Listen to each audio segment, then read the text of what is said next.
Assalamualaikum warahmatullahi wabarakatuh. Waalaikumsalam warahmatullahi Waalaikumsalam warahmatullahi wabarakatuh. Alhamdulillah wassalatu wassalamu ala Rasulillah wa ma taufiqi ila billah. Subhanaka la ilma lana illa ma 'allamtana innaka antal alimul hakim. Rabbi syrah li sadri wa yassir li amri wahlul 'uqdatam min lisani yafqahu qawli. Wala haula wala quwata illa billahil aliyul azim. Tuan-tuan muslimin muslimat, mudah-mudahan kita sama-sama dirahmati oleh Allah Subhanahu wa taala. Alhamdulillah pada kita buat surah Maryam ni, insya-Allah kita selesaikan surah Maryam pada malam ni. Kita sampai pada ayat yang ke-85 ya. Dia sambungan cerita pada bulan lepas ya. Dan insya-Allah ada 3 ayat lah, 85, 86 dan 87. Dan insya-Allah kita selesailah ya membincangkan tentang surah Maryam ya. Surah Maryam surah yang ke berapa tuan-tuan? Surah yang ke 19. Maknanya dia datang selepas surah Al-Kahfi ya. Jadi suratul Kahfi surah yang ke-18 ya, diikuti dengan surah yang ke-19 surah Maryam ya, satu-satunya surah yang menggunakan nama perempuan ya dalam penamaan dia. Jadi insya-Allah ya kita mula perbincangan kita dengan membaca ayat yang ke-85 ya. Jadi ayat 85 ni ayat yang kita kata penyambung ya kepada perbincangan kita sebelum ni lah ya, insya-Allah. Kerana pada malam ni ya dia punya ending insya-Allah ya. Dia punya penutup ya kepada surah ni. Kita tengok sama-sama ya ayat yang ke-85. Auzubillahi minasyaitonirrajim. Bismillahirrahmanirrahim. Yauma nahsyurul muttaqina ilar rahmani wafda. Ya, jadi kita tengok qafiyah dia punya rhyme dia. Rhyme surah ni ya. Semua dalam bentuk tanwin fathah. Ya, wafda ya. Tapi kalau kita wakaf, kita kalau bunyi wafdan, kalau kita wakafkan wafda. Jadi cerita bahawasanya Allah Subhanahu Wa Taala asalnya kalau kita tengok 83 ya, nak ambil dia punya cerita tu. 83 Allah kata alam tarah ya, wahai Muhammad, tidakkah kamu melihat anna bahawasanya kami, yakni Allah, arsalna, kami telah utus ya. Jadi siapa yang Allah utus, yang Allah hantar, yang Allah cipta ya, asyayatin. Syayatin adalah bentuk plural daripada syaitan ya. Kalau satu kita panggil syaitan, kalau ramai kita panggil syayatin ya. Macam iblis, kalau satu iblis, kalau banyak abalis ya, abalis. Kalau syaitan, syayatin bentuk dia. Jadi syaitan ini Allah cipta ya, dan Allah hantar kepada orang kafir. Kafir terbahagi dua kan ya. Jangan lupa kafir terbahagi dua ya. Kak Zainab, apakah dua kafir tersebut? Sila sebut. Kafir iktikad dengan kafir perbuatan. Ya, kafir i'tiqadi ya, kafir i'tiqadi, kafir dari segi i'tiqad, maknanya dia dah murtad, keluar dari Islam. Kalau dia Muslim, ya, dia buat benda-benda yang syirik, buat benda khurafat, ya, buat benda takhayulat, ya, dia pergi jumpa bomoh, dia percaya cakap bomoh, dia buat apa yang bomoh suruh, ya, maknanya dia keluar pada agama. Itu kafir i'tiqadi, kafir i'tiqad, kafir akidah. Yang kedua, kafir amali kita panggil, ya, kafir amali, kafir perbuatan. Contoh orang Islam, ya, orang lelaki yang tidak bermusafir, ya, dia sihat walafiat, ya, dia tidak ada halangan apa-apa, dia tak pergi sembahyang Jumaat. Sengaja tak pergi. Bila orang tanya, tahu tak sembahyang Jumaat ni wajib? Dia kata tahu. Dia pun kata aku pun belajar agama juga. Masa sekolah SPM dapat 1 agama. Ya, ada ayat dalam surah Al-Jumu'ah.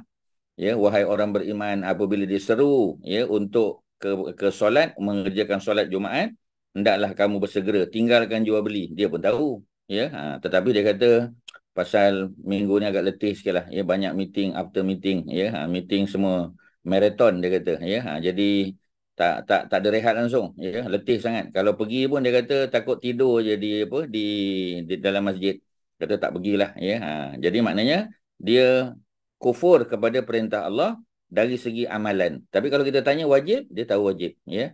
Kalau dia mengatakan sembahyang Jumaat wajib zaman Nabi, zaman kita tak wajib. Itu jadi apa? Ya, kalau itu kita panggil dia kafir i'tiqadi. Kalau sekadar menafikan, ya, dia tidak menafikan kewajipan tetapi hanya malas nak melakukan, ya, tanpa mengingkari perintah Allah, maka dia panggil kafir amali.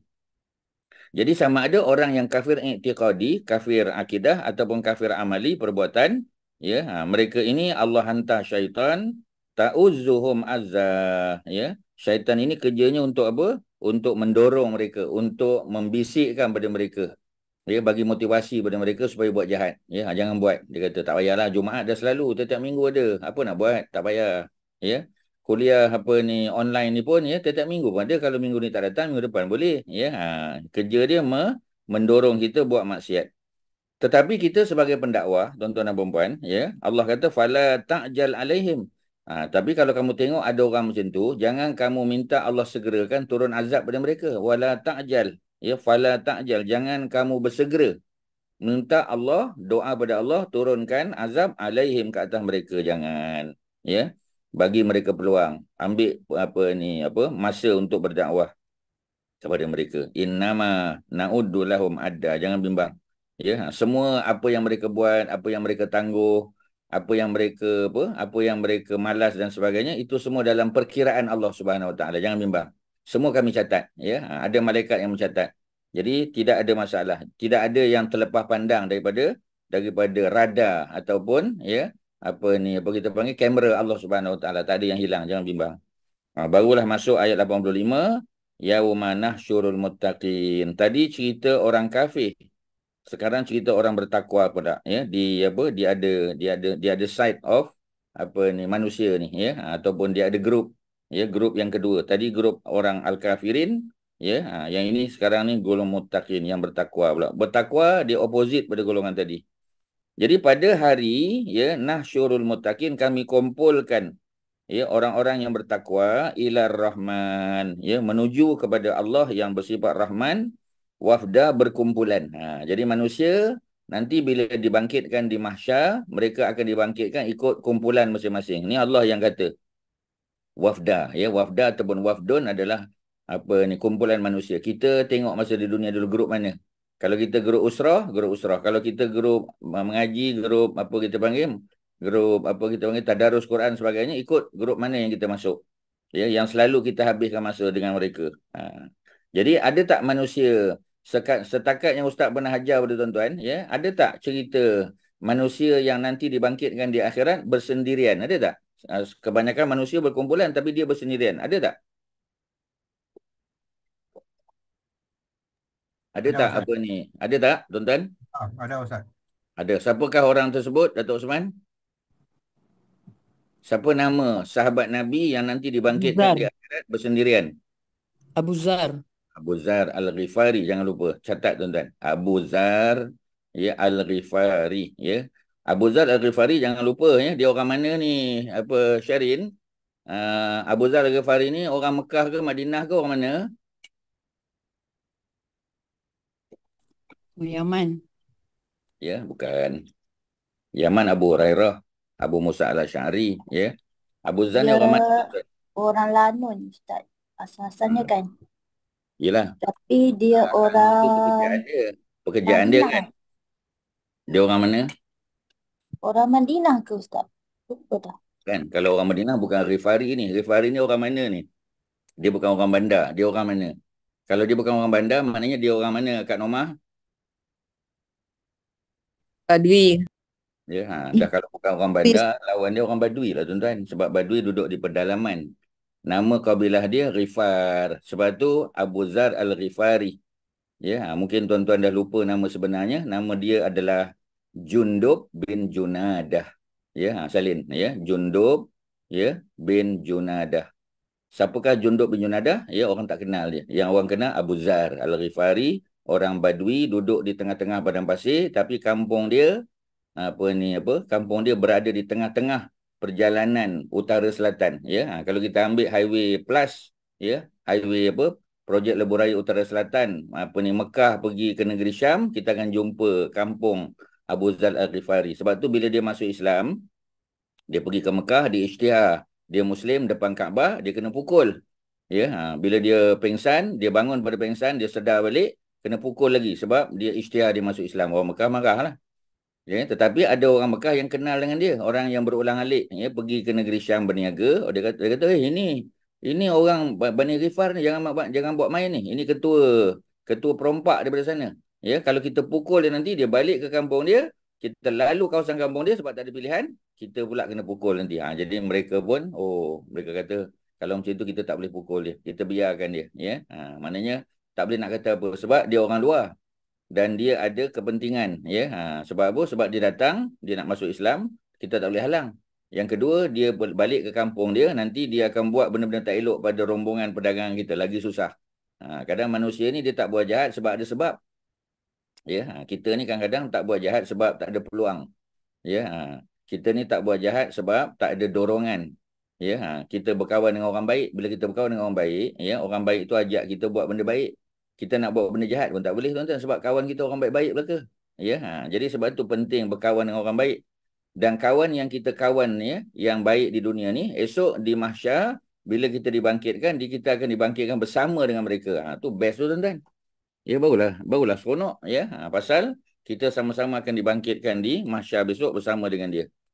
Tetapi ada tak manusia yang dibangkitkan bersendirian? Ada, ya. Jundub bin Junadah, gelarannya Abu Zar Al-Ghifari, orang Badui, kerjanya lanun perompak padang pasir, tapi bila masuk iman, masuk hidayah dalam hati dia, dia menjadi orang yang sangat zuhud, sangat hebat, tuan-tuan, ya.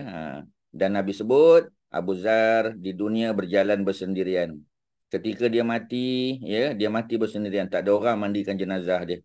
Dan nanti ketika dibangkitkan di mahsyar, beliau juga akan bangun bersendirian. Ya, tak ada orang masuk dalam grup dia pasal dia dalam kelas dia yang tersendiri, tuan-tuan. Ya, Abu Bakar dalam grup Abu Bakar, Umar dalam grup Umar. Ya, Abu Zar ada grup dia sendiri, tapi dia bersendirian. Ya, kerana dia memang orang yang kita kata special. Ya, dia special, tuan-tuan. Itulah, ya, Abu Zar Al-Ghifari. Kalau orang tanya kita, walaupun Quran kata, ya, manusia akan dibangkitkan, orang-orang bertakwa akan dibangkitkan dalam keadaan berkumpulan, tetapi ada juga, ya, yang special macam sahabat Nabi Abu Zar Al-Ghifari. Okey, ya, ada apa nak tanya? Silakan, tuan-tuan. Kalau ada tertinggal maklumat tentang Abu Zar. Abu Zar ni yang jumpa dia dan memandikan dia Amru Al-As ni, Ustaz? Abdullah bin Mas'ud. Abdullah Mas'ud. Okey. Ya. Jadi Abdullah bin Mas'ud, ya, beliaulah yang kita kata menjadi apa, ya, menjadi orang, sebab dia balik daripada Mekah, ya, bersama para sahabat, ya, mereka lalu satu kawasan, mereka kata ini tempat di mana Abu Zar dibuang negeri, ya, sebab dia kena buang negeri. Sayyidina Osman buang negeri dia. Pasal dia punya pemikiran agak ekstrim, ya. Jadi dia kita panggil leftist lah, ya, golongan berhaluan kiri. Ya, sebab bagi dia kalau orang tu ada seorang isteri, dia tak boleh ada dua rumah walaupun dia mampu, ya. Tapi kalau dia ada keperluan, bolehlah, ya, untuk anak dia ke untuk siapa. Tapi kalau saja-saja nak ada 2-3 rumah, ya, tak ada apa sebab-sebab, tak boleh. Ya, bagi dia sebab Nabi, ya, ada rumah lebih sebab ada banyak isteri. Abu Bakar, Umar macam tu juga. Pasal apa Osman, ya, kita kata nak buat lebih-lebih walaupun dia mampu, ya. Jadi kritikan dia tu menyebabkan Muawiyah bin Abi Sufyan tak puas hati, ya. Jadi bawa pada Sayyidina Osman kumpulkan para sahabat, bincang isu Abu Zar Al-Ghifari, dan akhirnya Abu Zar yang dibuang negeri. Bukan kerana dia jahat, tidak. Ya, tapi kerana pemikiran dia tu agak ekstrim. Bukan pandangan mainstream, tuan-tuan, ya. Sebab itu dalam bab yang berkaitan dengan pemikiran, ya, manusia dia kena ambil kira apa pandangan majoriti masyarakat, apa pandangan mainstream. Kalau kita buat pandangan yang ekstrim, ya, takut nanti manusia tak boleh terima. Ya, bukan makna kita salah dah, tapi kadang-kadang manusia belum sampai pemikiran. Dia belum sampai lagi, ya. Macam selalu saya sebut, ya, dalam sunnah ni, dalam amalan Nabi ni, sunnah mana kebiasaan Nabi, dia ada dua. Satu sunnah yang kita buat dapat pahala, yang kedua ialah kita tinggal dapat pahala. Jadi bab yang kita buat dapat pahala, kebanyakan orang boleh terima. Dia kata okey lah Ustaz, ya. Mana kalau kita buat sembahyang duha 2 rakaat dapat pahala. Dapat buat 4 macam Nabi buat, 6 macam Nabi, 8 macam Nabi. Ya, kalau kita buat okey. Tapi kalau bab yang meninggalkan dapat pahala, yang tu macam tak boleh terima. Ya, contoh kita kata Qobliyah Maghrib. Pasal apa pula kita tinggal Qobliyah Maghrib dapat pahala? Pasal apa? Ya, sedangkan kita kata, ya, kita kata baliklah kepada kaedah dia. Kaedah dia ialah apa yang kita buat ni ialah apa yang Nabi suruh. Ya, suruh ada dua. Satu suruh buat, yang kedua suruh tinggal. Ya, maknanya kalau kita datang masjid, dia kata kalau saya datang masjid, ya, saya datang masjid tengah azan maghrib, saya pun jawab azan. Lepas tu saya masuk masjid. Takkan saya tak buat Qobliyah Maghrib? Kita kata tak perlu. Pasal apa? Sebab Qobliyah Maghrib tak termasuk sunnah muakkadah. Kalau macam tu saya nak buat apa? Buatlah tahiyatul masjid. Ya tak ya juga dia kata. Maknanya tidaklah kosong. Memang tak kosong. Bila kita masuk buat tahiyatul masjid. Pasal Maghrib tak ada sunat Qobliyah muakkadah. Isyak pun tak ada. Ya, Asar pun tak ada. Nak buat tak salah. Tapi afdol tinggal. Afdol tinggal tu kadang orang susah nak terima. Sebab dia kata macam mana pula kita tinggal boleh dapat pahala. Ya, yang kita tinggal dapat pahala tu bukan benda makruh. Ada, tuan-tuan. Ya, benda-benda yang bersifat Nabi tak buat. Ya, Nabi tak biasa buat atau Nabi tak buat. Ya, Nabi pernah buat sekali mungkin. Ya, macam Qobliyah Asar Nabi pernah buat sekali. Ya, dan ya, para sahabat tidak melihat Nabi melakukannya secara konsisten. Nabi tak ulang pun benda tersebut. Sekadar nak bagi tahu benda tu boleh buat, tidak salah, tetapi Qobliyah Asar, Qobliyah Maghrib dan Qobliyah Isyak termasuk perkara yang tidak muakkadah. Maknanya kalau kita masuk masjid, kita hanya buat tahiyatul masjid. Ya, kalau tadi kita dah buat tahiyatul masjid, ya, kita dah masuk sebelum Asar, kita dah masuk. Sebelum Maghrib kita kata, ya, sebelum Maghrib kita masuk. Buat, ya, apa? Buat tahiyatul masjid, clear, ya. Tetapi lepas berazan tak payah. Kalau tak payah buat, nak buat apa? Boleh angkat tangan doa. Kerana doa antara azan dan iqamah tidak tertolak. Maknanya tak kosong tu, kan. Tak ada benda kosong, ya. Ada je benda yang kita boleh buat. Okey, tuan-tuan, ya. Jadi nak memperkenalkan perkara tersebut. Termasuk kalau di kampung ustaz ni, masa ustaz kecil-kecil dulu, tuan-tuan, ya. Masa mula-mula Tok Imam. Tok Imam tu nak buat sujud sajadah pada hari Jumaat. Ya, peringkat awal payah. Ya, orang tak boleh terima. Ada orang semayang balik rumah, dia semayang sekali lagi. Dia kata apa imam ni? Ya, dia kata semayang subuh 3 rakaat. Mana 3 rakaat? Semayang tu 2 rakaat, ya. Cuma ada sujud sajadah. Mula-mula masa Tok Imam tu buat, ya. Silap Tok Imam tu kerana dia tak cerita dulu. Dia cuma bagi tahu. Dia kata, tuan-tuan dan puan-puan, insya-Allah pada pagi ni kita ada sujud sajadah. Ya, lepas pada saya baca ayat surah sajadah ayat 15, kita akan sujud. Masing-masing pun aku pandang kau pandang aku. Dia kata sujud sajadah tak pernah dengar pula. Apa ustaz muda ni nak bawa benda ni? Ya, jadi pelik. Ya, jadi bila imam tu baca ayat sajadah, ya, dia sujud, ada yang rukuk, ada yang berdiri, ada yang turun balik, ada macam-macam peringkat awal. Ya, kerana manusia, orang ramai, orang kampung belum bersedia untuk menerima, ya, perkara tersebut. Sedangkan perkara itu merupakan amalan Nabi. Tapi orang kampung tak biasa. Jadi makna Tok Imam tu patutnya dia kena cerita dulu, bagi masa. Ya, seperti mana kita kata yang berlaku kepada Imam Malik. Imam Malik bin Anas, apabila, ya, orang nak suruh dia buat cerita tentang membebaskan hamba, ya, sebab orang lama dah tak bebas hamba, ya, tapi dia tak cerita lagi.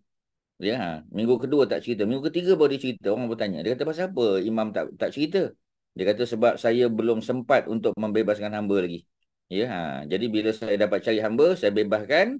Lepas saya buat, baru saya tunjuk ke orang saya buat. Orang pun nampak. Jadi bila saya cerita dalam khutbah tentang kelebihan membebaskan hamba, orang boleh terima sebab saya buat dulu. Jadi kalau saya tak pernah buat, tiba-tiba saya suruh orang buat, orang kata, imam pun tak buat, takkan saya nak buat? Maknanya kebijaksanaan dalam dakwah, tuan-tuan. Okey, ada soalan, silakan. Ada apa? Kalau dia nak tanyalah, ya. Saya nak tanya pasal wafdan. Wafdan makna kumpulan, ya. Maksudnya orang-orang yang bertakwa akan menghadap Allah dengan penuh kemuliaan lah. Sebab tu dia rujuk wafdan tu, Ustaz, ya. Kepada orang kafir sama juga, ya. Orang kafir, kaki arak contoh, dia akan dibangkitkan di kalangan orang yang minum arak.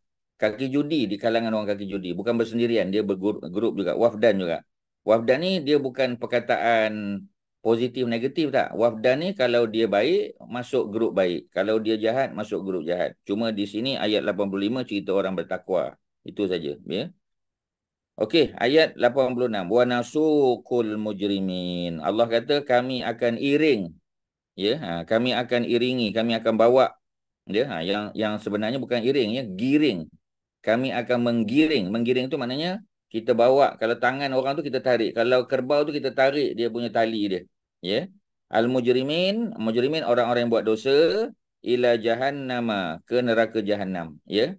Patutnya lepas ila ni dia panggil apa preposition tuan-tuan. Lepas preposition ada 9 semua, min, ila, an, ala tu, ya. Jadi lepas preposition, noun yang datang selepas dia mesti baris bawah. Ila jahannami patutnya, ya. Tetapi jahannam tak boleh dibaris bawahkan. Ya, kerana dia special macam Mekah. Mekah tak ada makati, tak ada. Makatu, makata, dua je baris dia.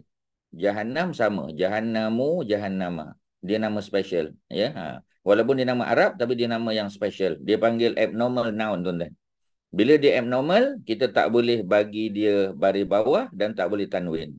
Ya, kalau tuan-tuan dengarlah the concept of abnormal noun ni tuan-tuan, dia memang tak boleh tanwin. Sebab tu kita tak boleh kata ila jahannamin, jahannamun, jahannaman tak boleh. Tanwin tak boleh. Ya, dan ya, dia tidak boleh di baris bawah. Jadi yang boleh baris fathah. Ila jahannama. Itu memang kaedah ni tuan-tuan. Tuan-tuan carilah perkataan jahannam dalam Quran berapa kali pun tuan-tuan takkan jumpa tanwin ataupun baris bawah. Ya. Dan mereka digiring pergi ke neraka jahanam wirda, dalam keadaan dahaga haus. Ya, pasal apa? Sebab orang beriman, orang bertakwa dapat minum daripada telaga Kausar. Ya, tapi orang ya, mereka tak dapat minum dengan panas, dengan keadaan berpeluh dan sebagainya. Ya, mereka dahaga. La yamlikuna syafa'ah, mereka tidak memiliki syafaat. Apa makna syafaat? Ya, syafaat ni kita panggil ya intercession. Ya, maknanya intercession ni maknanya sesuatu yang kita boleh dapat manfaat daripada amal yang kita buat di dunia dulu. Contoh orang yang beramal dengan suratul muluk setiap malam, mudah-mudahan selamat daripada azab kubur. Ya, dia dapat syafaat dia panggil. Daripada perkara yang dia buat, sedekah dia, ya. Dia dapat syafaat daripada amalan-amalan baik yang dia buat, ya. Dia dapat syafaat daripada Nabi SAW. Dia dapat syafaat daripada pelbagai benda. Ya. Jadi itu dipanggil syafaat. Ya, kalau di dunia kita panggil ya macam kabel lah. Ya, oleh kerana kita bekas pegawai kerajaan, ya, bekas government servant, ya, maka kita ada kita panggil ya, kita ada kelebihan lah. Ya, kalau kita masuk hospital, ya, ada kelebihan sebab pegawai kerajaan ada kad pesara kerajaan. So ada specialty lah. Ya, dapat kelebihan. Orang akan consider kita. Ya, dia kata dulu ex government servant ke? Ya, okey, tak apa, boleh. InsyaAllah kita uruskan. Ya, kita pula kenal orang situ. Ya. Contoh kita nak pergi ke pejabat SUK ke apa, ya, kita ya nobody lah, orang tak kenal kita, ya. Tapi kita ada kenal orang dalam tu. Ya, contoh ada pegawai ya dekat pejabat SUK, ya, sebab kita nak hantar borang je. Ya, tapi dipersusahkan macam-macam benda. Tapi bila kita kenal somebody, orang tu pun angkat telefon, dia kata pada guard kepada apa, dia kata benar kawan ni masuk. Ya, dan kita pun layak. Ya, kita punya syarikat memang layak untuk masuk tender. Ya, kita datang ya bukan nak bribe orang, bukan. Kita datang bukan nak rasuah siapa-siapa dah. Ya, kita nak memudahkan urusan saja. Jadi bila kita nak mudahkan urusan, ada pula orang tolong, ya. Dan dia tidak mendahulukan kita dah, ya. Tapi dia membantu memudahkan urusan. Ya, itu dipanggil syafaat, tuan-tuan. Dengan syarat kita layak. Kalau kita tak layak, kita tak dapat syafaat tu. Ya, itu di dunia punya konsep, ya, konsep. Illa man ittakhadha indar rahmani ahda, ya. Jadi orang yang dapat syafaat, ya, tidak lain tidak bukan adalah orang yang ada buat janji dengan Allah. Ya, dipanggil situ ahdan atau ahdun. Apa makna janji? Janji dengan Allah maknanya apa Allah suruh kita buat. Apa Allah larang kita tinggal. Itulah makna orang yang berjanji dengan Allah Subhanahu Wa Taala. Ya, sebab itu kita tidak boleh mengingkari janji kita kepada Allah. Ya, apa janji kita? Janji kita nak mengesahkan Allah, tu janji kita dari segi akidah. Kita janji bahawasanya Quran itu adalah kitab rujukan yang utama. Ya, apa yang Quran cakap kita nak buat, apa yang Quran larang kita nak tinggal. Itu janjilah tu. Ya, kita berjanji dengan Allah kita tidak mau minum arak. Kita janji dengan Allah kita tidak mahu mencuri. Kita tidak mahu mengkhianati orang. Ya, kita berjanji bahawasanya hari Jumaat orang lelaki dia kena pergi solat Jumaat, melainkan dia musafir, dia sakit tu lain. Itu janji-janji kita dengan Allah. Ya. Jadi bila kita dah buat janji dengan Allah, maka kita tak boleh mengingkarinya. Dan orang yang dapat syafaat daripada Allah ialah orang yang ada buat janji dengan Allah. Kalau dia tak buat janji dengan Allah, dia engkar perintah Allah, ya, dia apa kita panggil, ya, dia lawan apa yang Allah perintah, maka macam mana nak dapat syafaat? Tak boleh. Ya, tu ayat 87. Ya, seterusnya kalau tak ada soalan. Masuk cerita lain pula tuan-tuan, ya. Ini cerita tentang orang yang beriktikad bahawasanya Allah itu ada anak. Ya, siapa yang menganggap Allah tu ada anak? Dua-dua. Al-Yahud wan Nasara. Yahudi menganggap Nabi Uzair adalah anak Tuhan. Sedangkan orang Kristian Nasrani menganggap bahawasanya Nabi Isa adalah anak Tuhan. Jadi dua-dua tu sama, tak ada beza tuan-tuan. Wa qalu takhazar rahman walada. Ya, mereka berkata, siapa mereka tu? Al-Yahud wan Nasara. Mereka mengatakan bahawasanya, ya, Ar-Rahman, Allah yang bersifat Rahman itu ada waladan, ada anak. Ya, anak lelaki. Waladan, anak lelaki. Laqad ji'tum syai'an izza, ya, iddah, ya. Apa yang mereka pegang sebagai akidah tu, ya, adalah apa? Ya, adalah sesuatu yang sangat mengingkari perintah Allah. Sangat mungkar, sangat buruk. Ya, minum arak tu berdosa, ya. Dosa besar. Mencuri itu dosa besar. Tetapi mengatakan Allah itu ada anak, itu dosa paling besar. Ya, sebab dia dosa melibatkan i'tiqad, melibatkan akidah. Ya, itu mana syirik tu. Syirik punya dosa dengan arak mana? Arak, ya, kalau dia Muslim, dia tidak murtad, dia tidak syirik. Kalau dia dibakar di api neraka besok, habis dia punya hukuman, dia masuk syurga juga. Tapi syirik tak boleh. Syirik mesti berhajat kepada taubat. Semua dosa berhajat kepada taubat. Tetapi kalau katalah, ya, minum arak dia tak taubat, dia tetap boleh dimaafkan nanti, ya. Setelah hukumannya selesai, masuk syurga lah juga. Ada iman dalam hati dia. Tapi kalau syirik tak boleh tuan-tuan. Ya, sungguh Allah tidak akan mengampunkan. Ya, innallaha la yaghfiru an yushraka bihi. Sesungguhnya Allah tidak akan mengampunkan dosa, ya, kalau dia disyirikkan. Ya, innallaha yaghfiru an yushraka bihi wa yaghfiru ma duna zalika liman yasha. Tapi Allah boleh ampunkan dosa-dosa lain. Ya, dosa minum arak, dosa berjudi, ya, dosa sebagainya lah, ya. Terutamanya dosa yang berkaitan dengan Allah.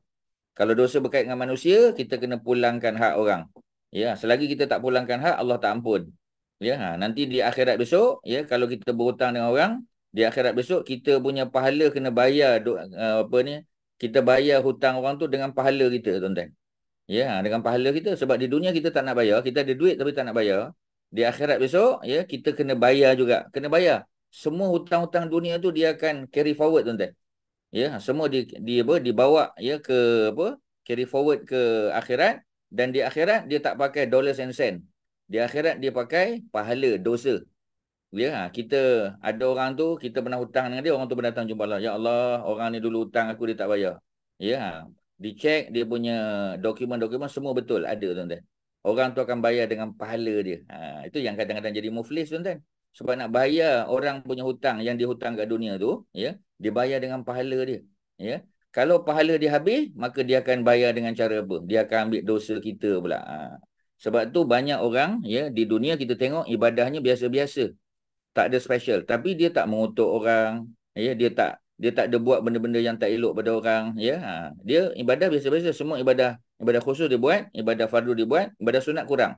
Tapi di akhirat besok, sebab ada orang mengata dia, ada orang berhutang dengan dia, ada orang pukul dia, ada orang macam-macam, orang tu akan bayar dia dengan pahala, tuan-tuan. Ya, dan dosa dia diambil oleh orang lain. Sebab itu dia mungkin jadi orang yang terbaik pula. Sebab itu di dunia kita jangan buat prejudgment, jangan, tuan-tuan. Sebab kita tak tahu hakikat dia. Ya, kita tak tahu, ya, orang tu kadang-kadang pernah difitnah, orang tu pernah, ya, dizalimi, kita tak tahu, ya. Di akhirat besok dia akan dapat pahala orang lain dan dia punya dosa akan diambil oleh orang lain, ya. Silap-silap dia duduk di Firdaus. Ya, kerana orang buat jahat pada dia. Sebab itu, tuan-tuan, kalau ada orang mengata kita, alhamdulillah, tuan-tuan, sebenarnya kita sedihlah juga sebab orang tu kena bayar dalam bentuk pahala nanti. Ya, tapi secara umum kita kata tak apalah, ya. Kita boleh nasihat, jangan cakap macam ni. Ya, dia kata awak ni macam ni, dia kata jangan, tu tuduhan semua tak benar. Ya, pergi cek balik, double check, triple check. Ya, saya tak buat benda-benda tu. Ini semua fitnah. Zaman ni zaman fitnah, tuan-tuan, scammer banyak, ya. Orang boleh apa kita panggil, ya, dia boleh edit gambar, boleh edit video, macam-macam. Ya, orang tak bercakap, orang dah meninggal pun, dia boleh buat balik, tuan-tuan. Ya, dia boleh buat apa, contoh macam lagu tu kan, ya. Kita kata penyanyi zaman moden, ya, dia boleh berduet pula dengan orang yang dah meninggal dunia dah. tak tahu macam mana dia buat, ya, itu semua kebijaksanaan dalam bidang teknologi maklumat. Ya, dalam bidang teknologi orang boleh buat. Ya, menyebabkan akhirnya kita kata, oh, luar biasa. Itu di dunia, di akhirat lagi macam-macam, tuan-tuan. Jadi bila kita bagi tahu dia tak mau dengar, dia kata tak. Saya berdasar pada fakta je. Saya tengok dalam video, dalam apa awak buat jahat, maka saya kata awak jahat. Saya kata jangan. Ya, esok di akhirat besok, ya, awak kena bayar saya dalam bentuk pahala. Dia kata saya tak peduli. Kalau kita dah cakap, ya, tak apalah tuan-tuan, nak buat macam mana, kita dah bagi tahu, dia tak mau dengar. Ya, dia main tuduh-tuduh je, ya. Jadi dia dapat maklumat salah, maklumat palsu. Zaman ni macam-macam ada. Ya, jadi kita sabarlah. Ya, jangan kita memberontak, jangan kita buat benda-benda tak elok. Ya, kita sebar pula fitnah kepada dia. Jangan, tuan-tuan. Kita punya pahala pula nanti kena bayar ke dia. Jadi dalam hidup kita yang dapat syafaat hanyalah orang yang ada buat janji dengan Allah. Ya. Dan orang yang menjadikan Allah itu ada anak, mereka adalah orang yang paling besar dosanya, dipanggil dosa syirik. Ya. Laqad ji'tum syai'an idda, kerana kamu telah bawa sesuatu yang sangat mungkar. Kerana syirik adalah dosa paling besar. Ya. Takadus samawat, tuan-tuan tengok, apa kesan bila orang tu kata Allah tu ada anak? Tu tengok. Takadu, hampir-hampir, as-samawat, langit-langit ni semua, tuan-tuan. Ya, yatafattarun. Ya, hampir-hampir langit ni ya terpecah. Ya, langit ni hampir terpecah. Ya, kemudian apa lagi yang berlaku? Ya, minhu, disebabkan oleh perkataan bahawasanya Allah itu ada anak. Ya, kemudian apa lagi? Wa tansyaqul ardu, bumi akan terbelah. Hampir-hampir bumi terbelah. Watahirul jibalu hadda. Ya, dan jibal, bukit-bukit gunung ganang akan apa, tuan-tuan? Hampir-hampir akan runtuh. Ya, kerana perkataan Allah ada anak. Ya, langit akan apa, terpecah, bumi akan terbelah, ya, dan apa ni, gunung ganang, ya, runtuh hampir-hampir, ya, kerana apa yang disebut sebagai syirik tadi terlalu besar dosanya. Anda'u lirrahman, ya, kerana mereka menganggap bahawasanya Allah Subhanahu Wa Taala yang bersifat Ar-Rahman itu ada waladan, ada anak. Wa ma yanbaghi lirrahmani an yattakhidha waladan. Ayat 92, ya. Tak wajar, tak patut, ya, Allah Subhanahu Wa Taala bersifat Ar-Rahman itu ada anak. Mana boleh Allah ada anak, ya? Sebab tu surah Al-Ikhlas, ya, lam yalid wa lam yulad, qul huwallahu ahad, Allah Maha Esa. Lam yalid, Allah tak ada anak. Walam yulad, Allah tak ada mak bapak. Ya, mana ada makhluk yang tak ada dua-dua ni, tuan-tuan? Ya, Nabi Adam hebat, ya, kerana tak ada mak bapak, tapi Nabi Adam ada isteri. Nabi Adam ada anak, ya. Nabi apa kita panggil? Nabi Isa. Nabi Isa memang tak ada bapak, tapi dia tetap ada mak. Nabi Isa, ya, kita kata walaupun dia hebat, tapi tetap dia keluar daripada rahim mak dia. Dikandung dalam perut mak dia. Nabi Adam lagi special. Nabi Adam langsung tak ada mak. Ya, dicipta apa ni? Inna ansha'nahu, ya, inna ansha'nahunna insya'a, seperti mana Allah jadikan bidadari, begitu saja. Sama juga Nabi Adam dan Sayyidatina Hawa, sama juga. Tak ada proses berkahwin mak bapak dia, proses mengandung, proses bersalin, tak ada. Ya, sebab itu Nabi Adam dicipta terus besar. Kerana penciptaan dalam syurga dia memang inna ansha'nahunna insya'a. Kami cipta terus besar. Sebab itu buah-buah syurga dia memang available. Ya, memang sentiasa ada. Dia tak ada proses membesar, ya, masak ranum, kemudian busuk, tak ada, tuan-tuan. Ya, jadi bidadari sama macam tu, tak ada mak bapak. Ya, memang dia jadi macam tu. Sama dengan Nabi Adam dan Sayyidatina Hawa, sebab mereka dicipta di syurga. Yang apa ni, diperanakkan ni semua yang duduk dalam dunia saja. Sebab tu Nabi Adam dan isterinya Sayyidatina Hawa, ya, Allah perintah untuk turun ke bumi kerana Allah nak buat mereka berkembang biak, ya, supaya mereka boleh ada anak, anak mereka ada cucu, cucu ada cicit dan seterusnya. Kalau tidak, macam mana manusia nak membiak? Tak boleh, tuan-tuan. Kalau duduk di syurga tak ada, ya, tak ada sakit perut, tak ada sakit nak bersalin, tak ada sakit mengandung, tak ada.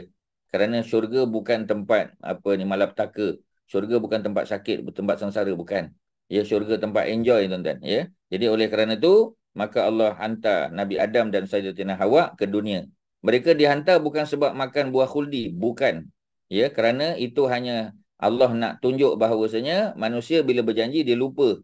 Manusia bila apa kita panggil, ya, dimotivasikan, dibisik, ya, diperdaya oleh syaitan, dia boleh terpedaya. Termasuklah Adam dan isterinya pernah juga, ya, terpedaya kerana mereka ditipu oleh syaitan. Itu semua bukti yang kita dah tahu dah. Okey ya, kemudian apa? Ya, kemudian tak wajar bagi Allah untuk ada anak. In kullu man fis samawati wal ard illa atiyar rahmani abda. Semua manusia, semua makhluk ya di atas langit dan di bumi, ya semua akan bertemu dengan Allah illa atiyar rahman. Mereka akan mendatangi Allah Subhanahu wa taala yang bersifat Rahman abda dalam keadaan menjadi hamba. Tadi kita kata berkumpulan, betul. Tapi mereka semua menjadi hamba, tuan-tuan. Ya, jadi hamba. Hamba maknanya apa? Bukan Tuhan. Sebab Tuhan hanya satu saja yang esa. Ya, semua jadi hamba. Laqad ya ahsahum. Demi sesungguhnya ya Allah telah tentukan. Ya, wa'addahum, dan Allah telah hitung. Ya, jadi jangan bimbang. Apa yang kita buat semua dalam perhitungan Allah. Ya, apa yang belum kita dapat di dunia semua dalam perhitungan Allah. Allah akan balas. Ya, sebab yang paling baik memberi balasan, yang paling adil sebagai hakim adalah Allah Subhanahu Wa Taala. Ya, kullu nafsin za'iqatul maut. Setiap manusia akan merasai mati.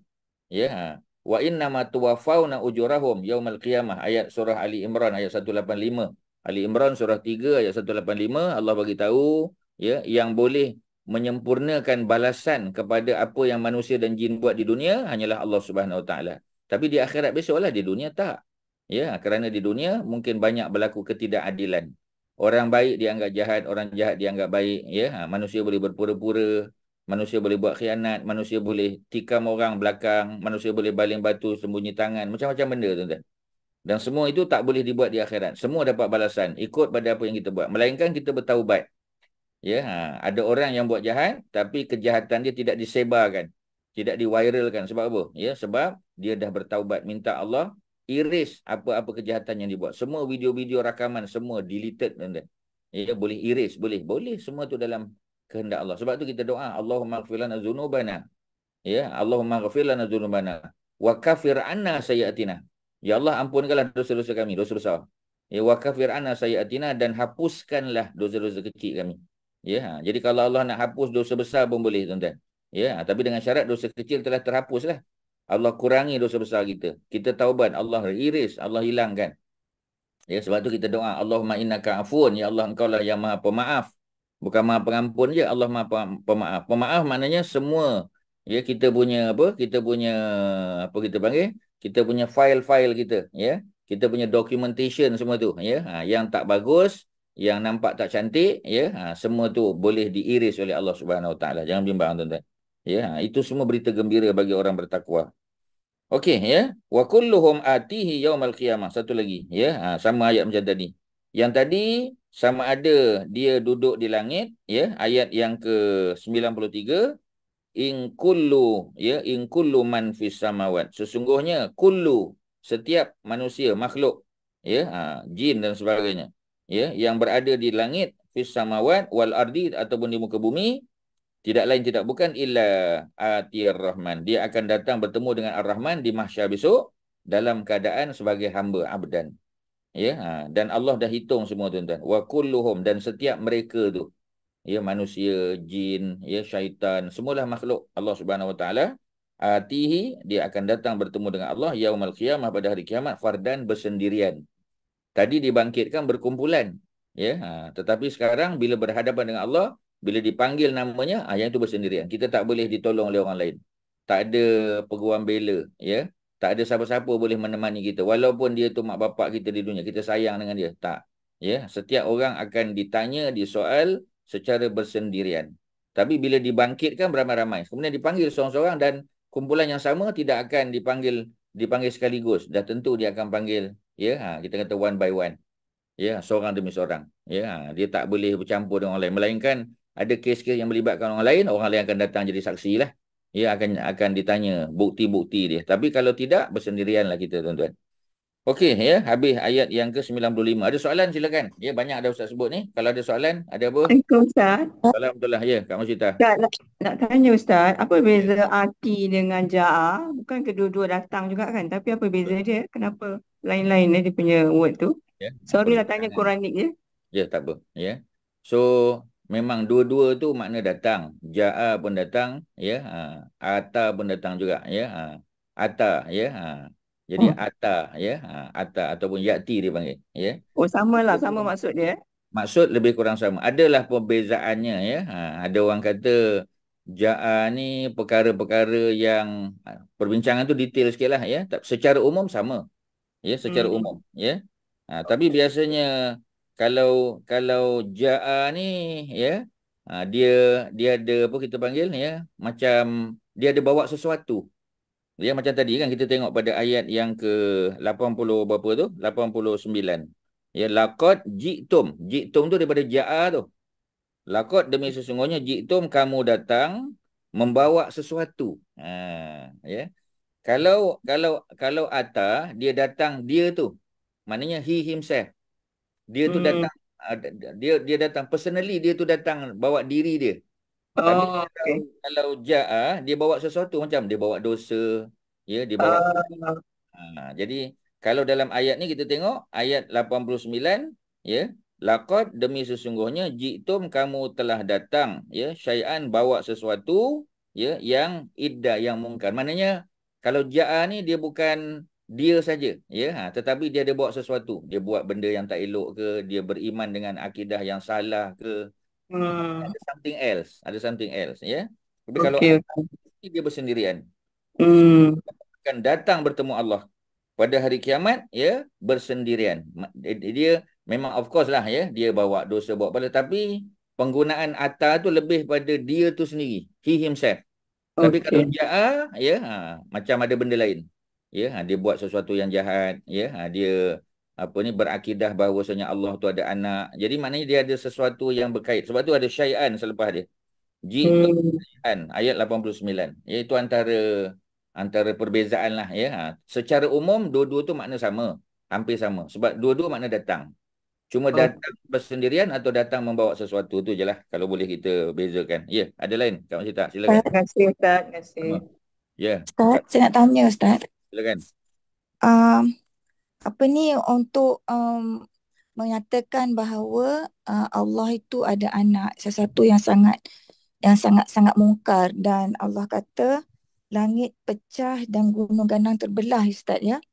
Bumi terbelah.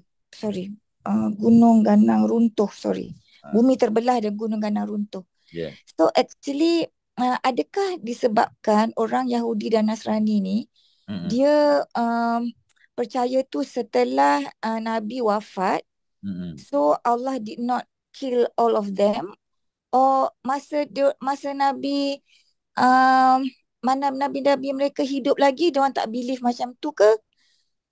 Sebab tu Allah tak hapuskan mereka as an umat Ustaz. Kenapa ya Ustaz agaknya? Penyelewengan tu datang memang selepas Nabi dan macam Nabi Isa dia tak wafat. Kalau macam Nabi Musa kan ya. Zaman Nabi Musa tu penyelewengan dah ada, tetapi penyelewengan tu bukan dalam bentuk akidah dan bukan dalam bentuk kepercayaan. Ya, tetapi bila Nabi Musa wafat ya, datang Nabi Uzair. Nabi Uzair itu datang selepas Nabi Musa. Bila Nabi Uzair itu hilang daripada masyarakat selama 100 tahun. Nabi Uzair ya, dia menghafal kitab Taurat, dia salah seorang yang menghafal kitab Taurat. Ya, dia datang selepas Nabi Musa ya. Kemudian bila 100 tahun lepas dimatikan, dia dihidupkan balik, dia balik ke Baitul Maqdis ya. Orang kampung tanya, kau siapa? Dia kata aku Uzair. Mana boleh? Uzair dah mati lama dah. Ya, tu dalam apa kita panggil dalam Al-Baqarah punya tafsir dia sebut. Jadi Uzair kata memang aku Uzair. Dia kata tak boleh. Kalau engkau betul-betul Uzair, nanti kami panggil orang tua di kalangan kami. Ya, orang tua tu masa Nabi Uzair hidup, orang tua tu katalah baru berusia 20 tahun. Budak muda ya. Sekarang orang tu dah umur 120 tahun. Mana 100 years after Nabi Uzair hilang. Dipanggil orang tua tu. Ya, nak jawab soalan tadi ya. Bila orang tua tu datang, maka apa yang berlaku? Ya, orang tua tu kata memanglah dari segi fizikal dia ingat-ingat lupa dah, orang dah tua 120 tahun. Ya, tapi dia kata yang aku ingat Nabi Uzair ni hafal kitab Taurat. Jadi dia test. Ya, dia buat assessment tuan-tuan ya. Betul ke yang Uzair ni memang Uzair betul? Dia pun tanya. Kalau engkau betul-betul Uzair, cuba baca surah ni, chapter ni. Uzair boleh baca sebab dia hafal. Dan terbukti memang Uzair itu adalah Uzair. Ya, sebab itu bermulalah kepercayaan orang Yahudi, ya, Bani Israel bahawasanya Uzair itu anak Tuhan sebab dia special, tak ada orang macam dia. Maknanya kepercayaan bahawasanya Allah itu ada anak bukan zaman Nabi Musa. Selepas Nabi Musa wafat. Ya, sebab tu zaman Nabi Musa Ada orang buat dosa, ada. Ya, antara dosa yang mereka buat apa? Menyembah anak lembu. Memang akidah juga, ya. Tapi mereka tak pernah kata Allah tu ada anak. Bukan zaman Nabi Musa. Selepas zaman Nabi Musa. Zaman Nabi Isa, ya. Secara umum, ya kita kata, ya Nabi Isa tu diterima sebagai apa? Sebagai pendakwah, sebagai nabi, sebagai rasul, betul. Tapi yang orang percaya Nabi Isa tu sebagai anak Tuhan, dia kemudian, ya. Memanglah ada juga yang menganggap, tapi dia belum jadi aliran mainstream dalam Kristianiti itu belum. Selepas tu baru. Jadi maknanya kalau Kak Suharti kata mungkinkah kerana ya kepercayaan bahawasanya Allah tu ada anak, ya berlaku kemudian, memang betul. Bukan zaman Nabi dan Rasul tersebut. Selepas dia, betul Kak Suharti. So that's why Allah tak hapuskanlah umat Nabi Musa dan umat Nabi Isa Ya, tu. memang betul. Ya. Tetapi zaman Nabi Muhammad, bila Nabi Muhammad datang, adakah kepercayaan bahawasanya Uzair tu anak Tuhan dan Isa tu anak Tuhan? Memang dah ada sebab Nabi Muhammad datang kemudian. Nabi Muhammad datang 610 tahun, ya. 600 tahun selepas Nabi Isa diangkat ke langit tu. Mana zaman Nabi Muhammad kepercayaan Trinity tu memang dah ada. Tu memang dah ada, ya. Jadi ada tak peluang mereka bertaubat, mereka membetulkan akidah? Sebenarnya dah ada sebab Nabi Muhammad dah dakwah. Sebab Nabi Muhammad bila dakwah, orang Kristian tak mau terima, ya, bahawasanya apa, ya, bahawasanya Nabi Isa tu anak Tuhan, mereka tak mau terima. Bahawasanya Nabi Isa bukan anak Tuhan, dia tak mau terima. That's why, ya, Allah wafatkan Nabi Muhammad. Nanti di akhir zaman Allah hidupkan balik Nabi Isa. Ya, Allah utus Nabi Isa sebab Nabi Isa yang boleh dakwah orang Kristian untuk terima bahawasanya Nabi Isa tu bukan anak Tuhan. Ya, sebab kalau Nabi Muhammad yang datang, mereka akan terima akidah yang sama. Ya, sebab tu logiknya Nabi Tapi Isa dalam putus. Tuan-tuan, ya. Ya, tapi dalam 600 tahun antara Nabi Isa dan Nabi Muhammad tu, tidak ada Nabi kan, Ustaz? Betul, tak ada Nabi. Tapi kepercayaan Nabi Isa sebagai anak Tuhan sudah ada. Correct. Kepercayaan Isa sebagai anak Tuhan. So, selalunya, tapi sebab dah tak ada Nabi lah.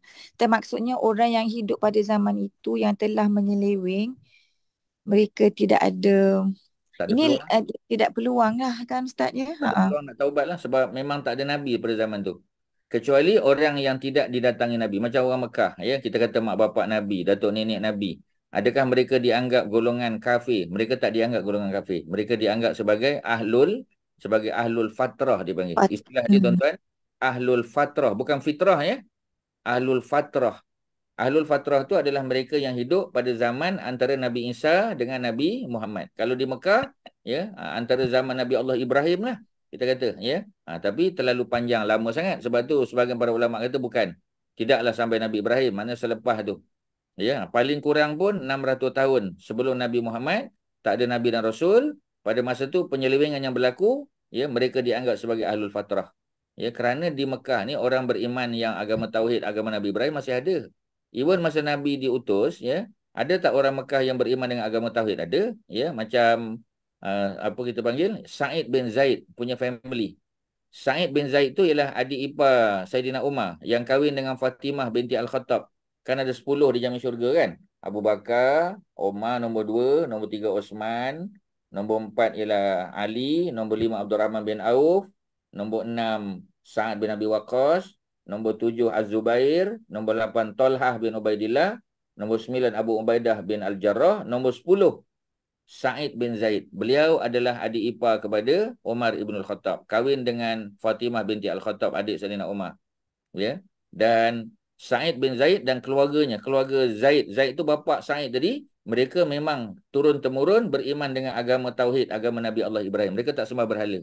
Mereka tak minum arak, tak berjudi, ya, tak makan bangkai, tak, ya. Dan mereka ni, ya, punya keluarga daripada turun-temurun, mereka memang berpegang pada agama tauhid. Cuma mereka minoriti lah di kalangan masyarakat Mekah. Sebab masyarakat Mekah penyembah Lata, Uzza, Manat dan Hubal.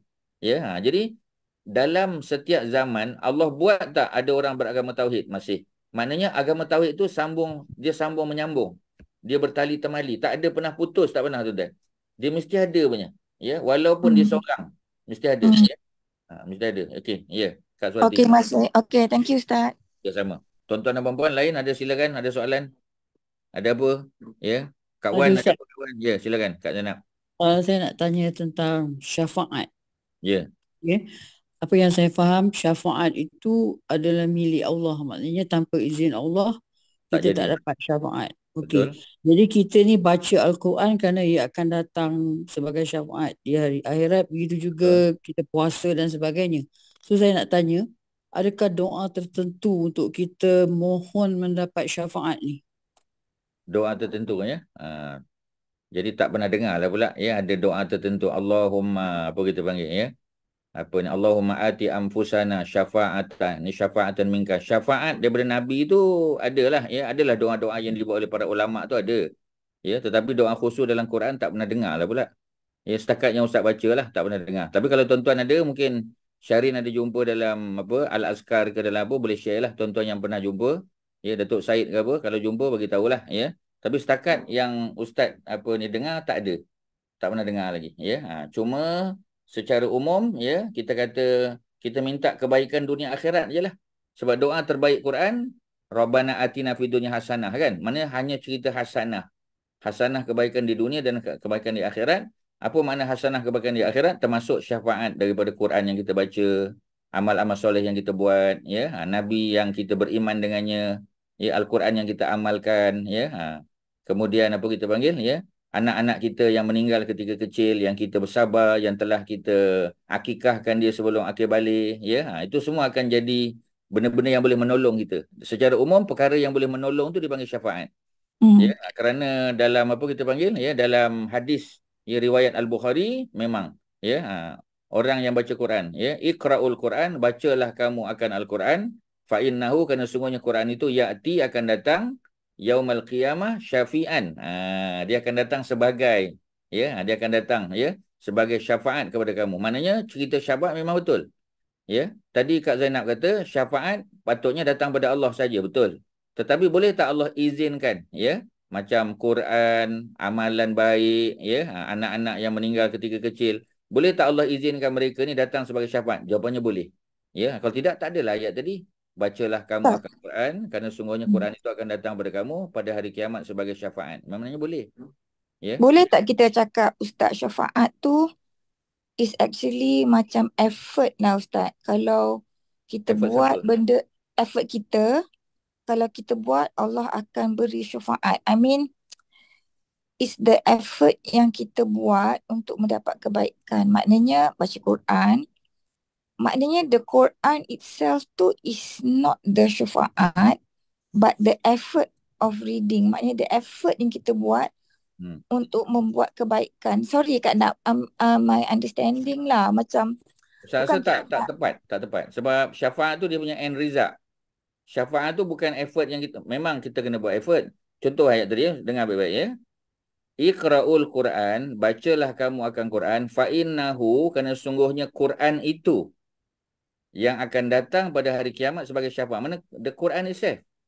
Sebab dalam situ Allah tak kata fa innaha, bahawasanya ibadat membaca Quran akan datang. Allah tak kata. Ya, Nabi tak kata. Hadis sebut sesungguhnya Quran itu akan datang. Tapi yang kita faham memang betul lah. Takkanlah Quran tu kita pegang, kita sayang, kita cium, bukan tu lah kan. Of course yang Kak Suhati sebut tadi betul lah. Kita baca suratul Muluk, baca malam surah Sajadah, ya, petang baca Waqiah, kemudian kita berzikir dengan zikir-zikir Quran, doa-doa daripada Quran, benda-benda itulah ya yang menjadi apa perkiraan pahala tadi. Tetapi syafaat tu adalah dia punya end result dia. Kerana kita buat apa yang Allah perintah, kita buat apa yang Nabi suruh, akhirnya kita dapat syafaat tersebut. Syafaat tu mana end result dia. Ya, yang dianugerahkan oleh Allah. Dan boleh tak Quran itself menjadi syafaat? Jawapannya boleh. Ya, tapi melalui ibadah yang kita buat lah. Apa ibadah tu? Baca Quran tu lah. Ya, yang diperintah oleh Allah tu lah yang akan menjadi syafaat kita. Tapi the Quran itself jadi tak jadi. Quran tu. Sebab Nabi sebut, fa'innahu. Hu tu apa? Quran. Pasal hu tu dalam bentuk masculine. Ya. Kalau Nabi kata fa'innaha, sesungguhnya pembacaan Quran. Nabi tak kata fa'innaha. Nabi kata fa'innahu. Dia bentuk masculine, bukan feminin. Kalau ibadah atau pembacaan, dia feminin. Ya, ini kalau Ustaz cakap dari segi bahasa lah ya. Dia macam tu. Ya. Tapi tak salah lah apa yang Kak Suhati cakap tu, tak salah. Ya. Sebab memang ibadahnya lah yang kita kena buat. Ya, bukan Quran tu kita pegang, kita cium, kita sayang, kita letak tempat tinggi kan. Sebab orang Melayu kadang dia sangka macam tu.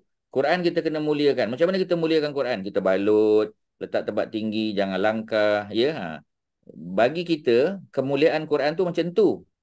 Tapi kemuliaan Quran sebenarnya bukan tu saja, ya. Bila kita letak tempat tinggi memang nampak macam kita mulia kan, tapi kalau kita tak baca, kita tak faham, kita tak usaha, macam mana yang kita kata kita muliakan Quran dah? Quran betul. dimuliakan bila kita baca dan faham dan amal, kan. Macam itulah cerita dia. Okey, ya, ada apa? Silakan. Okay. Sorry Kak Nak. Sorry Nak. Tak apa. Ya, orang lain ada apa? Kak Nomah ada apa? Kak Mai, Kak Macita ada apa lagi? Ya. Kak Noraini, silakan. Ada apa soalan? Datuk Osman, Haji Mak Syah, ya. Syarin, ada apa? Tuan-tuan, okey, tak ada apa, ya? Clear, ya? Okey, tak ada apa, kita sambung. Ya, sikit lagi. Kita cerita tentang orang beriman, ya. Ayat 96. Auzubillahi minasyaitonirrajim. Innal ladzina amanu, inna sesungguhnya allazina orang-orang yang ramai amanu telah beriman, yang dibuktikan dengan wa amilus solihat, yang dibuktikan dengan buat amal soleh. Amal soleh ni memanglah, ya, kita duk sebut selalu sembahyang 5 waktu tu memang amal soleh. Tapi kebanyakan amal soleh ni yang membezakan kita sesama kita adalah amalan sunat dia. Sembahyang fardu kita sama, ya, semua orang sembahyang 5 waktu, tak ada buat lebih. Tapi yang membezakan kita apa? Ya, khusyuk dalam solat, betul. Yang membezakan kita ialah kualiti bacaan. Yang membezakan kita ialah kualiti rukuk dan sujud, betul, ya. Tetapi yang membezakan kita juga ialah solat sunat yang mengiringi qabliyah dan ba'diyah.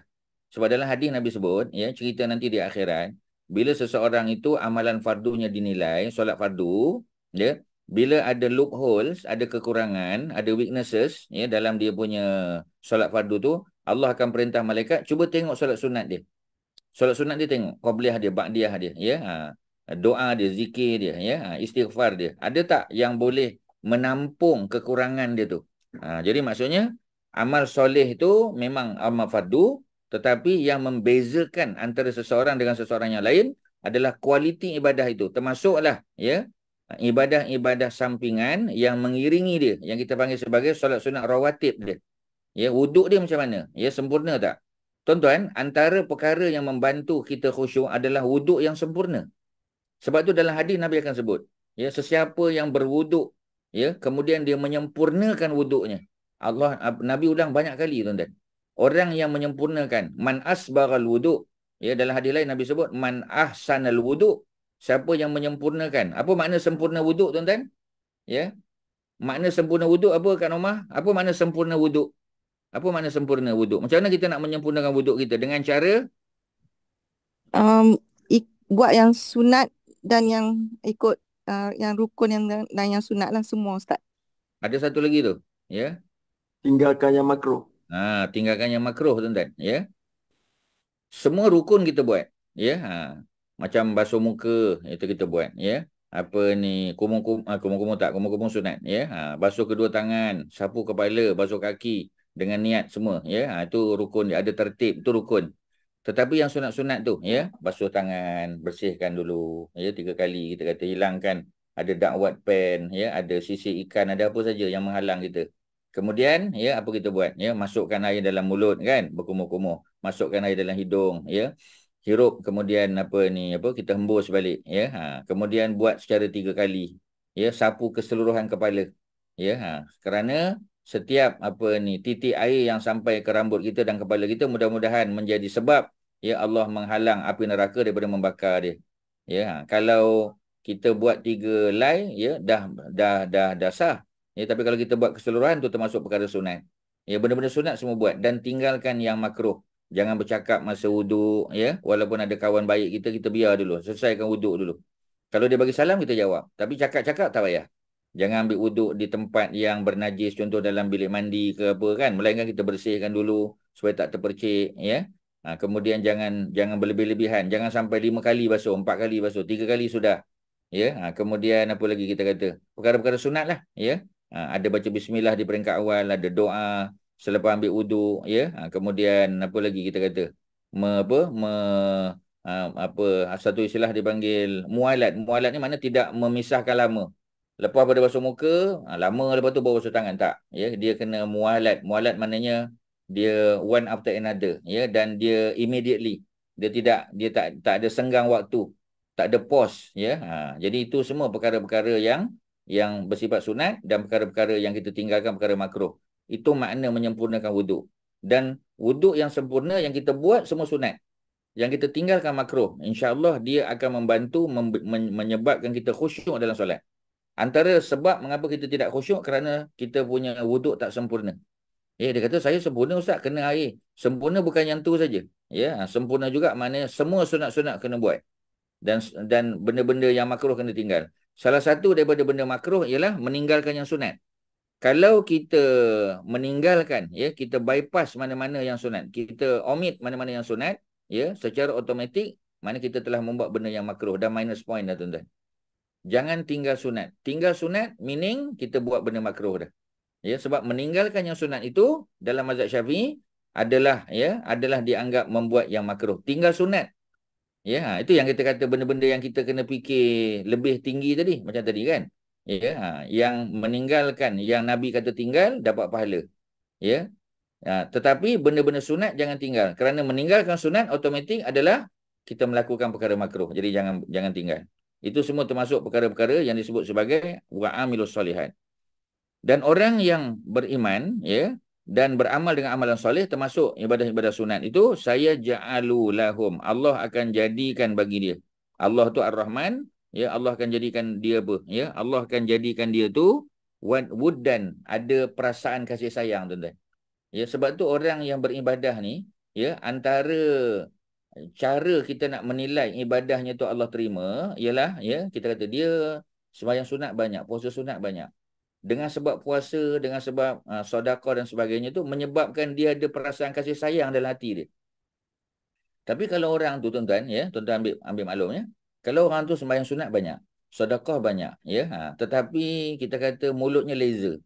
Ya, tetapi dia punya muka tak senyum, kita kata, ya. Dan tak nampak kesan ibadah dia tu, ya, dalam kehidupan dia. Memang hubungan dia dengan Allah bagus. Ya, hablum minallah bagus. Tapi hablum minannas, dia dengan manusia yang lain tu, ya. Macam mana keadaan dia dengan jiran contoh, dengan kawan-kawan, dengan anak-anak, dengan cucu dan sebagainya. Macam mana dia? Ya, kita boleh garang, boleh, ya. Tapi jangan garang sangat sampai cucu takut dengan kita. Ya, cucu tak ada langsung nampak datuk balik, nenek balik, datuk balik, nenek balik, diam, semua diam, senyap. Itu bukan macam tu suasananya. Tu tengok Nabi dengan cucu, tuan-tuan. Nabi bermain dengan mereka, bergurau senda, ya. Mana Nabi dengan anak, dengan menantu, dengan anak-anak Nabi, ya, dengan isteri baginda sebagainya. Ada tak gurau-gurau semua? Memang ada, tuan-tuan. Ya, semua benda tu rumah tangga Nabi ini kita kata benda-benda yang kebanyakannya kita boleh buat. Memang kita tak boleh tiru semua, tapi the best that we can do, tuan-tuan. Ya. Dan orang yang beramal soleh, ya, orang beriman, ni ayat 96, ni bukti dia, tuan-tuan, ya. Orang yang beramal soleh, ya, dia punya kesan ialah Allah akan jadikan dalam hati mereka apa, tuan-tuan? Perasaan kasih sayang. Tapi kalau ibadah banyak, ya, perasaan kasih sayang tak ada, macam mana, tuan-tuan? Kita tengok orang susah, kita mungkin tak boleh tolong. Paling kurang kita doakan dia. Kalau tuan-tuan perasaan nak doa pun tak ada, tuan-tuan kena question tuan-tuan punya ibadah. Kerana apa? Sebab ibadah tu tidak menjadikan kita orang yang penuh rahmat. Ya, asyik nak marah kat orang je, asyik nak, ya, kita kata nak kritik orang, nak, bukan tak boleh. Tapi takkanlah macam tu, ya. Apa kesan ibadah pada kehidupan kita, tuan-tuan? Tuan-tuan dapat tak masuk, Ustaz? Haji Mak Syah faham, ya, apa yang Ustaz sebut ni, Haji Mak Syah? Ya, insya-Allah Ustaz. Ustaz, Ya. Ustaz. Ya. Sorry, Ustaz, suara sore throat. Apa Ya. yang menyebabkan ibadah tak ada kesan pada seseorang? Ibadah tak ada kesan, yang pertama lah, ya, mungkin ibadah tu tidak sah. Ya, macam wuduk contoh. Kalau wuduk dia tak sah, walaupun solat dia bagus, solat akan jadi tak sah. Sebab solat tu, ya, dia ada mukadimah dia. Ya, sebab solat tidak akan sah. Dalam hadis Nabi sebut, la tuqbalus solah illa bituhur. Tidak akan diterima solat melainkan dia punya taharah, dia punya suci dia. Kalau bersuci itu tak lulus, macam mana solat nak lulus? Ya. Begitu juga ibadah apa kita kata, ya. La tuqbalus solah illa bituhur, ya, wala sadaqah, ya, min ghulul. Dan sedekah yang kita bagi, tapi kalau datang daripada duit yang tak patuh syarak, tak jadi, tuan-tuan. Ya, contoh kita kata, ya, kita ada ambil rasuah. Dengan duit rasuah tu kita kata kita pun, ya, dah lama-lama kita kata Allahu Akbar, saya ni ustaz ambil rasuah. Macam mana saya nak bersihkan? Ya, sebelum dia tanya ustaz, dia kata saya dah keluar zakat apa semua daripada duit rasuah. Duit rasuah tak boleh zakat, tuan-tuan. Zakat hanya dikeluarkan daripada duit yang patuh syarak. Ya, jadi kalau dia keluarkan duit banyak, ya, untuk sedekah, ya, tak jadi, tuan-tuan. Kalau dia zakat, tak sah zakat dia. Sedekah itu, ya, dia boleh tetapi dia tidak membersihkan dia punya pendapatan tu. Ya, contohlah kita kata kan, ya, orang miskin, orang yang tak makan sebagainya. Boleh tak kita bagi duit keuntungan daripada dividen kita? Ya, kita simpan duit di conventional bank ataupun mana-mana financial institution, kita dapat dividen. Dividen tu kita kena ambil. Tapi kita tak boleh gunakan untuk diri kita. Personal usage tak boleh, tuan-tuan. Boleh tak kita ambil duit dividen yang tak patut syarat tu kita bagi pada orang fakir miskin? Jawapannya boleh. Ya, jawapannya boleh. Untuk keluar zakat tak boleh. Tapi untuk bagi dalam bentuk sedekah sunat kepada orang yang fakir dan miskin itu sah. Boleh, tuan-tuan, ya. Tetapi macam tadilah, ya. Kalau duit rasuah, macam mana kita nak bersihkan? Dengan duit rasuah tu kita bagi, ya, kita bagi apa kita panggil? Kita bagi sedekah. Macam mana sedekah nak diterima, tuan-tuan?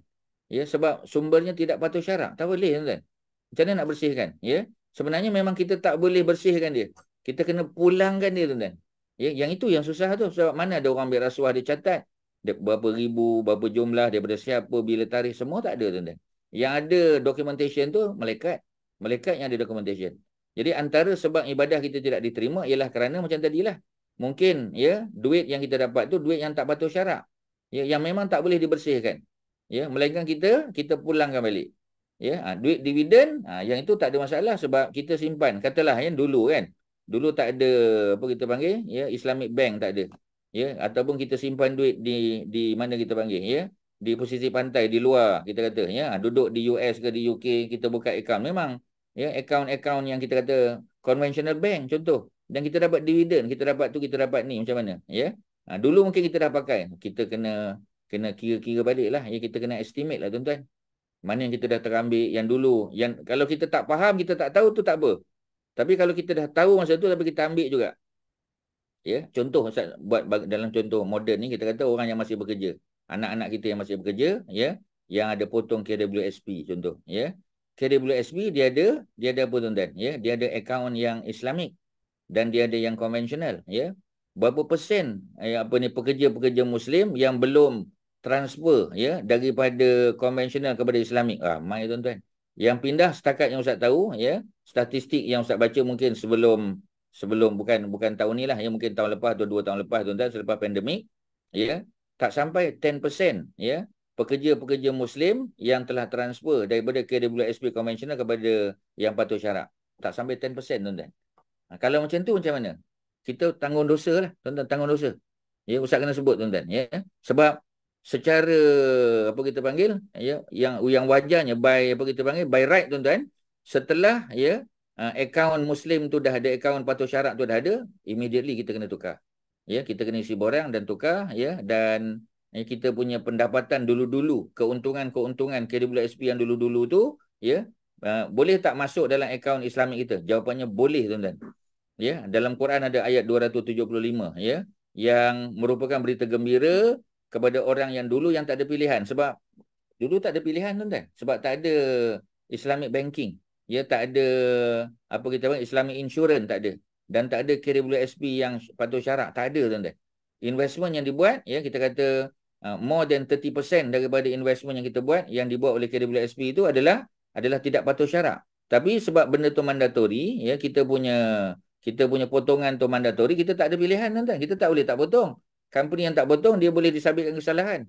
Ya, tak bayar dia KWSP, salah. Jadi macam mana, tuan-tuan? Ya, jadi kita terima saja. Bila KWSP membuat satu akaun yang patuh syarak, semua duit yang ada dalam simpanan kita akan ditransfer, ya, in bulk, mana sekali, ya. Jadi bila ditransfer tu, tuan-tuan, kita tanggungjawab tak terhadap benda-benda yang berlaku dulu. Itu beyond control, ya. Mudah-mudahan Allah ampunkan dosa, tuan-tuan. Selesai. Itu ada ayat 275 dalam surah Al-Baqarah yang bagi tahu apa-apa yang dulu, wa ma sabaq, apa yang terdahulu, ya, di sisi Allah ada pengampunan, mudah-mudahan. Allah maafkan. Al-ma'fu anhu dipanggil, tuan-tuan. Alhamdulillah kalau kita dengar macam tu lega, tuan-tuan. Tapi kalau tuan-tuan yang tak sempat, tak ada pilihan lah. Ya, sebab dulu tak ada. Tapi sekarang ada. Ya, dan ada ni dah lama dah, tuan-tuan. Ya, Ustaz dah lebih pada 5 tahun dah ada ni, ya. Tak pasti, ya. Lebih pada 5 tahun lah sebelum pandemik lagi lah, ya. Maknanya kita sebagai mak bapak yang ada anak-anak ataupun cucu yang bekerja, kita kena bagi nasihat pada mereka. Sebab kadang budak-budak tak tahu, tuan-tuan. Dia kata apa bezanya, sama je. Ya, yang menariknya tuan-tuan, ya, simpanan yang dalam apa kita panggil, ya, dalam akaun yang patuh syarak tu, ya, kalau banding dengan konvensional punya keuntungan tahunan lebih tinggi. Ya, tak ada masalah tuan-tuan. Ambil yang patuh syarak walaupun dia kurang berbanding dengan yang konvensional. Sebab kita fikir keberkatan. Kita fikir patuh syarak tu tuan-tuan, ya. Tuan-tuan jangan fikir 2-3 kali dah. Ya, tukar je tuan-tuan. Ya, jangan tangguh-tangguh. Kerana bila peluang untuk tukar tu ada, kita terus tukar. Cuba tengok orang Mekah tuan-tuan, ya, orang Madinah, ya. Sayyidina Umar, bila perintah, ya, diturunkan oleh Allah untuk mengharamkan arak secara absolut, apa jadi tuan-tuan? Mereka pecahkan tong-tong mereka. Ya, bukan pecahkan botol tuan-tuan, ya. Pecahkan tempayan yang mengandungi arak. Ada tak mereka datang jumpa Nabi, kata, ya Rasulullah, bagilah dalam 2-3 hari kami selesaikan dulu arak ni, lepas tu baru haram? Tak ada tuan-tuan. Ya, dan tu juga. Ketika Allah haramkan sesuatu, mereka immediately mereka buat. Ya, melainkan dia ambil proses. Maknanya tak boleh tukar secara langsung. Maknanya kita ambil proses, kena isi borang, ya, ada proses dia buat tu, ada perlu kelulusan daripada pihak-pihak tertentu yang akan ambil masa 2 minggu 3 minggu. Itu beyond control tuan-tuan.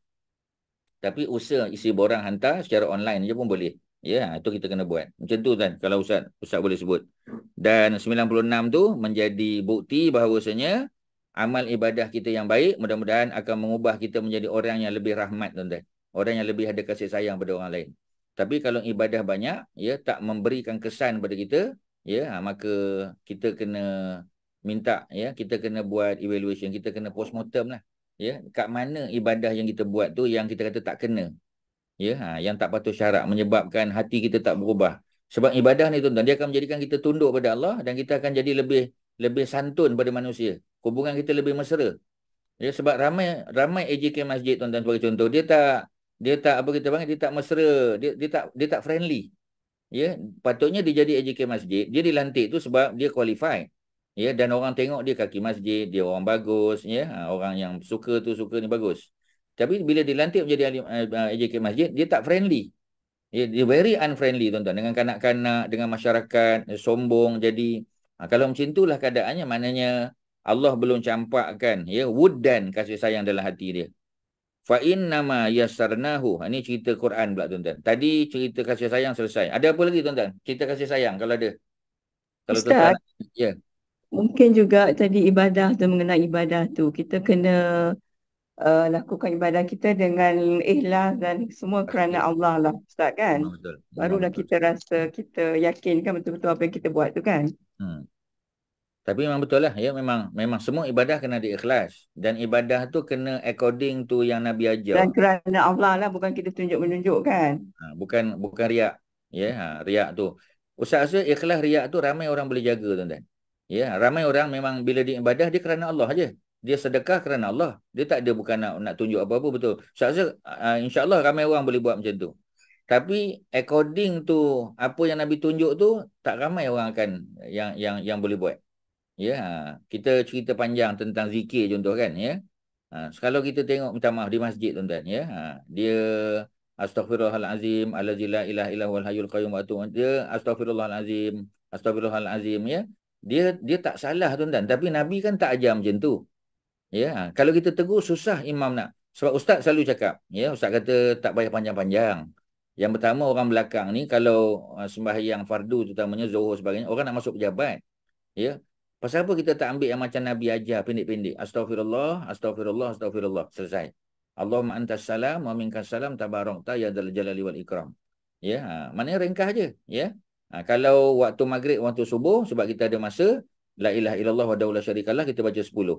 Tapi walaupun banyak kali sebut, ya, imam-imam tak mau berubah juga. Ya, dia masih nak baca panjang juga. Dia tak ada masalah sebab dia kerja full time kat masjid. Ya. Kalau yang Nabi ajar tu kita masih tak boleh nak follow tuan-tuan, macam mana? Walaupun kita ikhlas.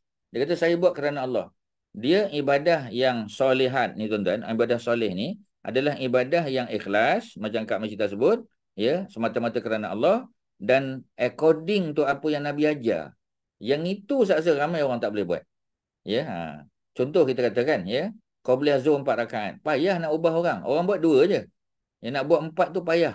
Ya, kita katakan masa ada. Dia kata betul lah Ustaz, tapi dah biasa 2. Tu susah lah tuan-tuan. Ya. Ba'diyah Zuhur. Ba'diyah Zuhur memang 2. Tapi kita bagi tahu dia. Tuan-tuan, kita kata, ya, siapa yang buat, kita dah bincang panjang dah, ya, kitab Bulughul Maram. Man hafaza ala arba'i rakaat. Sesiapa yang menjaga sungguh-sungguh. Ya, memang konsisten menjaga, ya. The best that he can do, menjaga betul-betul 4 rakaat sebelum Zuhur, ya, wa apa, ya, wa arba'in ba'daha, dan 4 rakaat selepas Zuhur, ya, haramahullahu ta'ala alan nar. Allah akan haramkan tubuh badannya daripada api neraka. Mungkin kita tak boleh buat tiap-tiap hari, tapi seminggu tu Ustaz banyak kali boleh buat. Dan kita usahakan untuk buat secara konsisten. Ya. Tetapi macam biasalah, ya. Oleh kerana dia ibadah sunat, ya, orang kadang-kadang macam itulah, dia kata saya payahlah Ustaz, dah biasa tu orang juga nak alasan. Jadi maknanya dua-dua benda, ya, macam Kak Masyidah sebut tadi, ikhlas kerana Allah. Ustaz rasa kebanyakan orang dah boleh buat yang tu, sebab kita buat ibadah bukan nak tunjuk kat orang, ya, tetapi buat mengikut apa yang Nabi ajar. Ustaz rasa yang tu ramai orang belum boleh lagi. Jadi kalau kita tak buat seperti mana yang Nabi arah, dan Nabi ajar kebanyakannya ringkas-ringkas je tuan-tuan.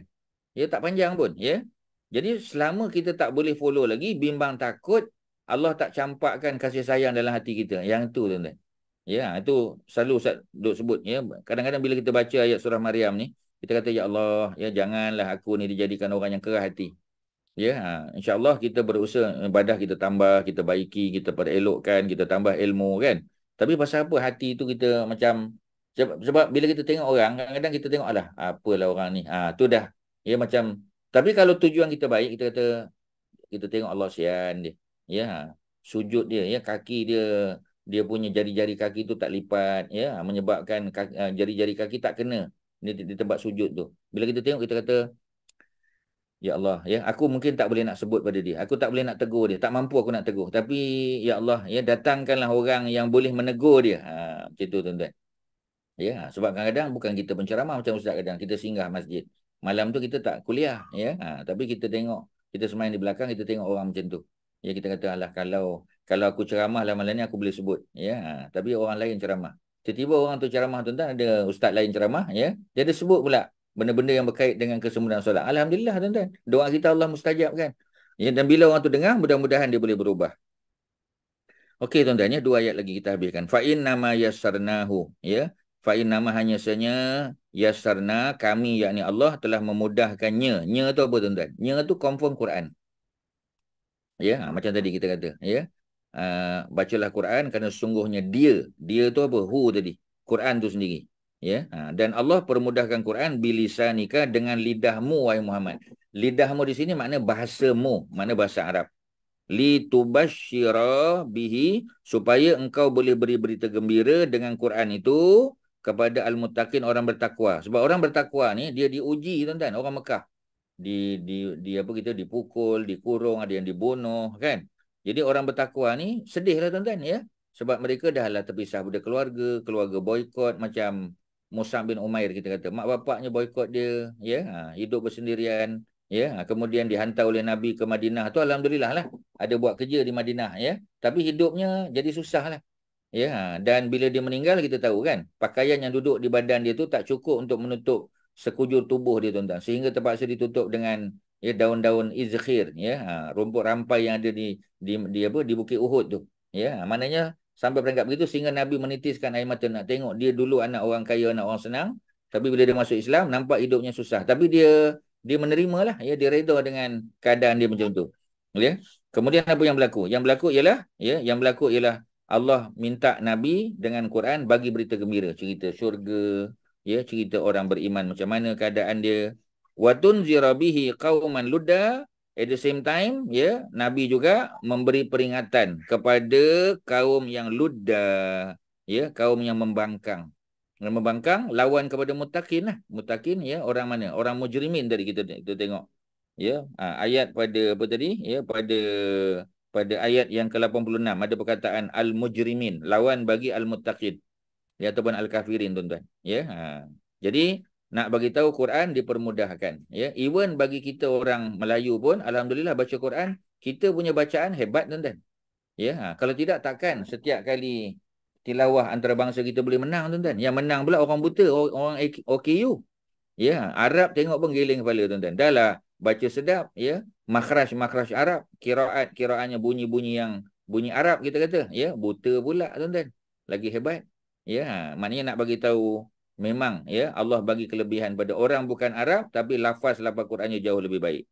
Allah permudahkan ya untuk belajar bahasa Arabnya, untuk memahami dan beramal dengannya tuan-tuan ya. Ini semua adalah nikmat yang Allah bagi pada kita. Ayat terakhir, wa kam ahlakna qablahum, ya, dan berapa banyak ya yang kami telah musnahkan qablahum min qarnin, ya. Qarnin makna kurun masa. Tapi yang dimaksudkan di sini bukan kurun masa tetapi generasi manusia yang hidup pada kurun tersebut. Berapa banyak kurun yang telah kami musnahkan, maknanya berapa banyak generasi manusia yang hidup pada kurun-kurun tersebut yang kami telah musnahkan. Itu maksud dia tuan-tuan. Hal tuhisu minhum min ahadin, ya. Nabi kalau Allah tak turunkan ayat-ayat Quran yang cerita tentang umat terdahulu, Nabi takkan tahu. Ini semua nikmat Allah bagi. Walaupun masa peristiwa tersebut Nabi tak ada, ketika Musa berhadapan dengan Fir'aun, ketika Nabi Ibrahim berhadapan dengan Namrud, mana Nabi Muhammad ada? Nabi Muhammad tak lahir lagi. Tetapi semua itu Allah rakamkan. Termasuklah peristiwa yang berlaku sebelum Nabi lahir, peristiwa serangan tentera bergajah. Mana Nabi hidup lagi? Tak ada. Ya, Nabi masih dalam alam roh. Ya, masih belum lahir lagi. Ya, masih dalam kandungan ibu baginda, dalam alam rahim lagi. Ya, 55 hari lepas peristiwa tersebut baru Nabi lahir. Ya, mana Nabi dalam perut mak dia. Ya. Tetapi bila turun ayat Quran, Allah cerita gambaran tentera bergajah tu sehingga seolah-olah Nabi nampak depan mata. Ya, hal tuhissu minhum min ahadin. Ya, Nabi dapat lihat tak? Nabi dapat tengok tak? Nabi dapat au tasma'u lahum rikza. Ataupun Nabi apa kita panggil, ya? Nabi dengar tak orang cerita, orang berbisik pada Nabi, orang ceritakan. Orang tak cerita, tapi Allah bagi tahu. Dan apa yang Allah bagi tahu pada Nabi itu sudah memadai untuk Nabi memahami situasi apa yang berlaku pada zaman tersebut. Maknanya ni nak cerita nikmat Allah pada Nabi Muhammad sallallahu alaihi wasallam. Nabi terakhir yang hidup pada zaman semua nabi-nabi terdahulu dah wafat ataupun diangkat ke langit macam Nabi Isa, tetapi Nabi dapat gambaran penuh tuan-tuan. Macam kita lah, ya. Bila kita datang generasi yang kemudian tuan-tuan, ya, kita tahu cerita orang dulu-dulu. Ya. Macam orang hidup zaman Nabi Adam, dia tak tahu cerita nabi-nabi akan datang melainkan apa yang tercatat dalam suhuf. Ya, sebab Nabi Adam tak dapat kitab. Jadi bila tak ada kitab, gambaran yang terdahulu tu, gambaran yang akan datang dia tak dapat tuan-tuan. Tak tahu cerita. Ya, macam kita alhamdulillah. Sebab Quran adalah the final revelation. Maknanya cerita Taurat pun kita tahu, cerita Injil pun tahu, cerita Zabur pun tahu, macam-macam cerita kita tahu. Termasuklah dalam suhuf, ya, nabi-nabi terdahulu. Jadi semua ini adalah satu nikmat Allah bagi pada kita kerana kita dapat apa? Ya, kita dapat tahu cerita dulu walaupun kita tak hidup pada zaman tersebut tuan-tuan. Habislah tuan-tuan, itulah cerita surah Maryam. Kalau ada apa-apa silakan, ya. Kak Suhati nak tanya apa? Ustaz, ayat yang terakhir tu mana perkataan yang dia jadi soalan ni Ustaz? Min qarnin hal tuhis Hal tu. hal. Ya. Adakah? Hal tu mana adakah? Okey. Ya, did you, ya. Maknanya adakah engkau wahai Muhammad dapat melihat, ya, daripada seseorang, mana ada tak siapa-siapa cerita, ya, au tasma'u lahum rikza, ya, ataupun ada tak siapa-siapa cerita satu orang yang pernah melihat, ya, cerita balik. Tak, sebab manusia mana ada orang yang hidup cukup lama untuk bagi tahu pada Nabi, aku hidup zaman dulu, tak, ya. Melainkan macam tadi Nabi Uzair kan, ya. Ada orang tua yang dulu zaman Nabi Uzair dia budak muda, yang Ustaz sebut tadi lebih kurang 20 tahun. 100 tahun lepas tu dia masih hidup sebab Bani Israel umurnya panjang. Ya, 120 tahun dia dah berangsur tua. Bila Nabi Uzair datang balik, dia kata setakat yang aku tahu Uzair ni hafal Quran. Mana dia boleh cerita balik? Ya, zaman Nabi tak ada siapa yang boleh yang hidup zaman sampai zaman dulu, ya. Melainkan peristiwa tentera bergajah. Tentera bergajah tu biasalah kita kata. Ya, sebab tentera bergajah tu berlaku 55 hari sebelum Nabi wafat. Tapi kita tak pernah dengar secara umum macam Abu Sufyan cerita balik. Macam, ya, kita kata Abu Lahab ataupun Abu Talib cerita ke Nabi. Tak pernah dengar lah. Tapi cerita tu diketahui tak oleh orang Arab? Tahu. Ya. Tetapi siapakah yang memberi gambaran dan penceritaan keseluruhan pada Nabi? Allah Subhanahu Wa Taala. Sebab tu kebergantungan kita pada Allah tu lah. Ya, macam Quran tuan-tuan, ya. Walaupun kita tak pernah baca daripada mana-mana ensiklopedia, mana buku sejarah, ya. Tetapi bila kita baca Quran, tafsiran dia sebenarnya sudah memadai untuk kita mendapat gambaran penuh tentang apa yang pernah berlaku sebelum ni, tuan-tuan. Okey, ada apa? Silakan. Sebelum kita tamat, ada apa? Ya. Ustaz nak tanya Ya. sikit pasal Ustaz cakap pasal setengah imam ambil masa panjang untuk solat yang menyebabkan ramai orang macam rasa ialah hari kerja contohnya. Ya. Jadi kadang-kadang ada imam, saya bagi contoh di MTAS lah di Bukit Jelutong ni. Doa kunut ni Ustaz, kunut saja sangat panjang. Subuh, ya.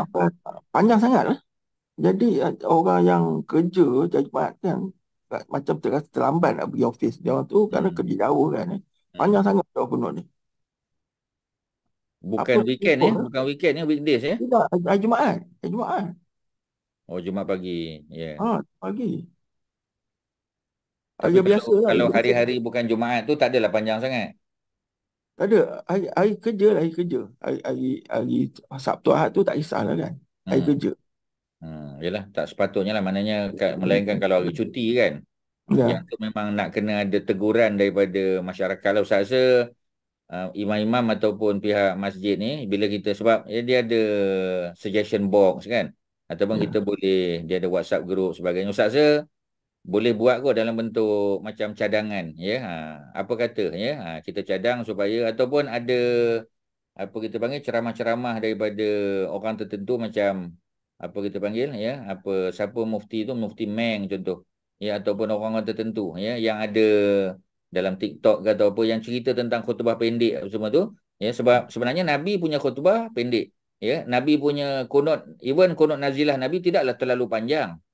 Ya, memang Nabi ada buat kunut nazilah, ya, ketika para sahabat di kalangan pendakwah kena bunuh. Ya, orang Badui bunuh, orang Badui tangkap mereka, dibunuh, disembelih, ditikam macam-macam. Nabi ada tak buat kunut nazilah? Ada, ya. Tetapi macam tadilah, tidaklah terlalu panjang sehingga menyebabkan tergendala. Ya, even masa apa kita panggil, Muaz bin Jabal menjadi imam di kampung dia, ya, ada orang komplain pada Nabi pasal dia baca surah panjang, sedangkan orang nak pergi ke kebun, ya, pagi-pagi orang nak pergi cepat ni ke apa kita panggil, ke ladang, ya, ladang kurma mereka. Ya, sehingga Nabi panggil Muaz bin Jabal, Nabi kata, afatanun anta ya Muaz, adakah engkau nak menimbulkan fitnah? Pasal apa baca panjang sangat? Jadi mana ada teguran. Ya, jadi kalau benda-benda tu saya boleh dikemukakan kepada pihak yang apa ya, yang tertentu, ya, yang berkewajipan, saya boleh kot, ya. Haji Mak Syah, masyarakat Bukit Jelutong kena buat sesuatu lah, ya, supaya paling kurang imam tu menyedari bahawasanya kalau weekend satu hal lah, ya, tapi kalau weekday ni orang nak pergi kerja, ya, mudah-mudahan dia ada kesedaran dan akan paling kurang kita kata minimizekan lah, ya, doa-doa tadi. Macam tu lah kalau Ustaz boleh bagi cadangan, ya, Haji Mak Syah. Terima kasih Ustaz. Ya, sama, ya. Ustaz rasa bukan di Bukit Jelutong je, banyak tempat, ya. Kadang-kadang kita kena macam tadilah, ya. Kalau zikir tak ada masalah, kan, sebab kalau orang nak cepat dia boleh zikir ringkas-ringkas, dia boleh bangun, kan. Ya, tapi masalah kalau doa kunut, ya, dia macam mana, ya, dia tak boleh mufarakah. Takkan dia nak mufarakah, kan, tak dapatlah pahala berjamaah. Jadi benda tu kena diambil kira oleh kepimpinan pengurusan masjid lah, ya. Okey, tuan-tuan ada apa? Silakan. Ada lain, ya. Ustaz, Ya. ayat yang ada soalan macam ni, perlukah kita macam jawab? Adakah semua ayat-ayat yang ada soalan kita perlu jawab ataupun certain ayat saja? Contoh macam surah Atin kan, kita jawab kan yang last tu. Surah ayat ke-8 tu. Jadi adakah ayat-ayat macam ni pun kena jawab?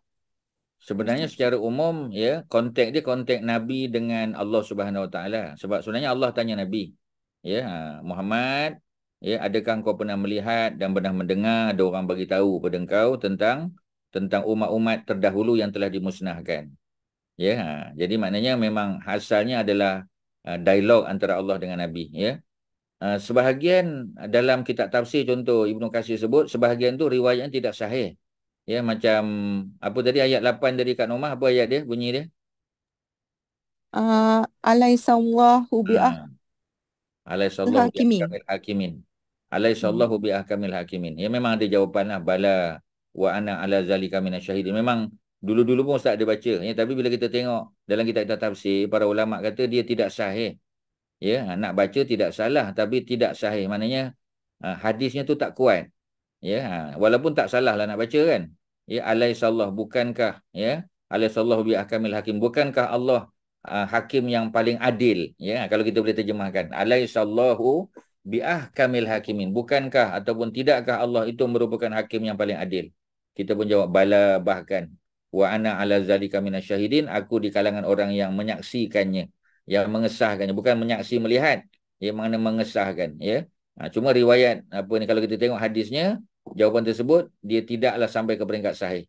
Jadi maknanya kalau tak baca pun tak salah, ya. Sebab tu kita ambil hukum asal dia, bukan semua ayat-ayat yang mengandungi alaihissallah, ya, hal anta, hal tuhisu, bukan mesti ada jawapannya. Melainkan kalau sabit daripada hadis-hadis tertentu yang sahih, itu kita kena buatlah. Tapi kalau tak ada, tidaklah jadi salah. Kalau orang tak tahu pun tak ada hal. Ya, kerana asal-asalnya dia adalah dialog antara Allah dengan Rasulnya. Jadi Nabi lah yang jawab sepatutnya.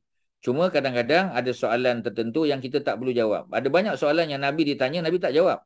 Kadang-kadang Nabi tanya balik. Ya, contoh kalau kita ingat dalam kelas apa ni, akhlak, ya, Rasulullah yang kita dah baca. Ya, ketika ada seorang lelaki datang jumpa Nabi, dia tanya apa? Dia kata, mata sa'ah, bilakah hari kiamat, wahai Rasulullah? Dia tanya bila kiamat. Ya, Nabi tak jawab bila kiamat, Nabi jawab apa? Nabi kata, ya, apa ni, maza'adatta, ya, apa yang telah engkau sediakan untuk berhadapan dengan kiamat tu. Nabi tanya dia balik. Soalan yang ditanya, tapi Nabi tanya balik dengan jawab dengan soalan. Yang kau dah sediakan untuk menghadapi kiamat tu apa benda? Ya, dia kata, ya, tak ada apa yang aku buat, melainkan aku cinta Allah dan Rasul. Ya, Nabi kata, ya, seseorang yang cinta Allah dan Rasul, dia akan dibangkitkan, ya, bersama dengan ya, yang dia cinta, mana dengan Nabi Muhammad SAW lah. Ya, jadi maknanya kadang-kadang ada soalan yang Nabi tak jawab, tapi Nabi jawab dengan soalan balik. Kadang-kadang ada macam tu, tak mesti jawab. Ya, itulah, ya, kalau Ustaz boleh detailkan. Ya, Kak Nap tadi apa nak tanya? Saya tak berapa clear ayat 94, Ustaz. 94, ya. Tak clear dari segi apa?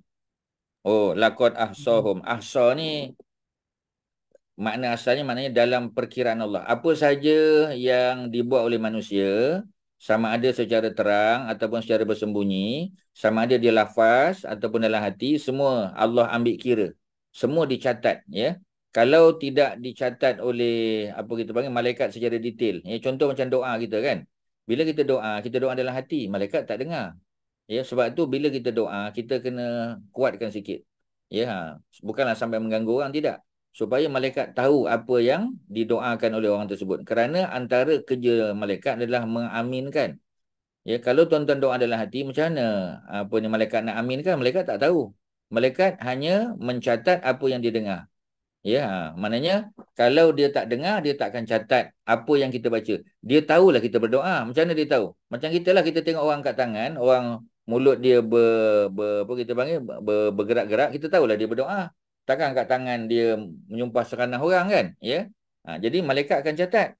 Tetapi ya, apa butiran dia, detailing dia apa? Malaikat tak tahu tuan-tuan. Tapi Allah Subhanahu Wa Taala kan Maha tahu. Tu antara maksud, ya, ahsahum, kami telah apa kita panggil, ya, kami telah tentukan bilangannya. Ya, wa addahum adda, dan kami hitung, kami kira. Jadi jangan bimbang, ya. Perkara baik yang kita buat, semua pahalanya dalam perhitungan Allah. Kalau benda jahat yang dibuat oleh manusia yang di dunia tidak didedahkan, jangan bimbang. Semua dalam perhitungan Allah juga. Secara umumnya macam tu maksud ayat tu apa Kak Nak? Boleh faham tak? Boleh, Ustaz. Terima kasih. Ya, alhamdulillah, ya. Tafsiran lain memang ada tuan-tuan, ya. Tapi macam tadilah, tafsiran-tafsiran ini kebiasaan adalah ijtihad para ulama. Ya, mana yang lebih tepat. Tuan-tuan ingat tak masa Ustaz sebut tentang, ya, setiap manusia akan mendatangi apa ni, neraka. Setiap manusia akan mendatangi neraka. Ada tak tafsiran lain? Macam-macam. Ada yang kata semua manusia akan masuk neraka, ya. Orang beriman dia akan merasai neraka tu sejuk. Orang yang jahat, yang berdosa, dia akan merasai kepanasan neraka.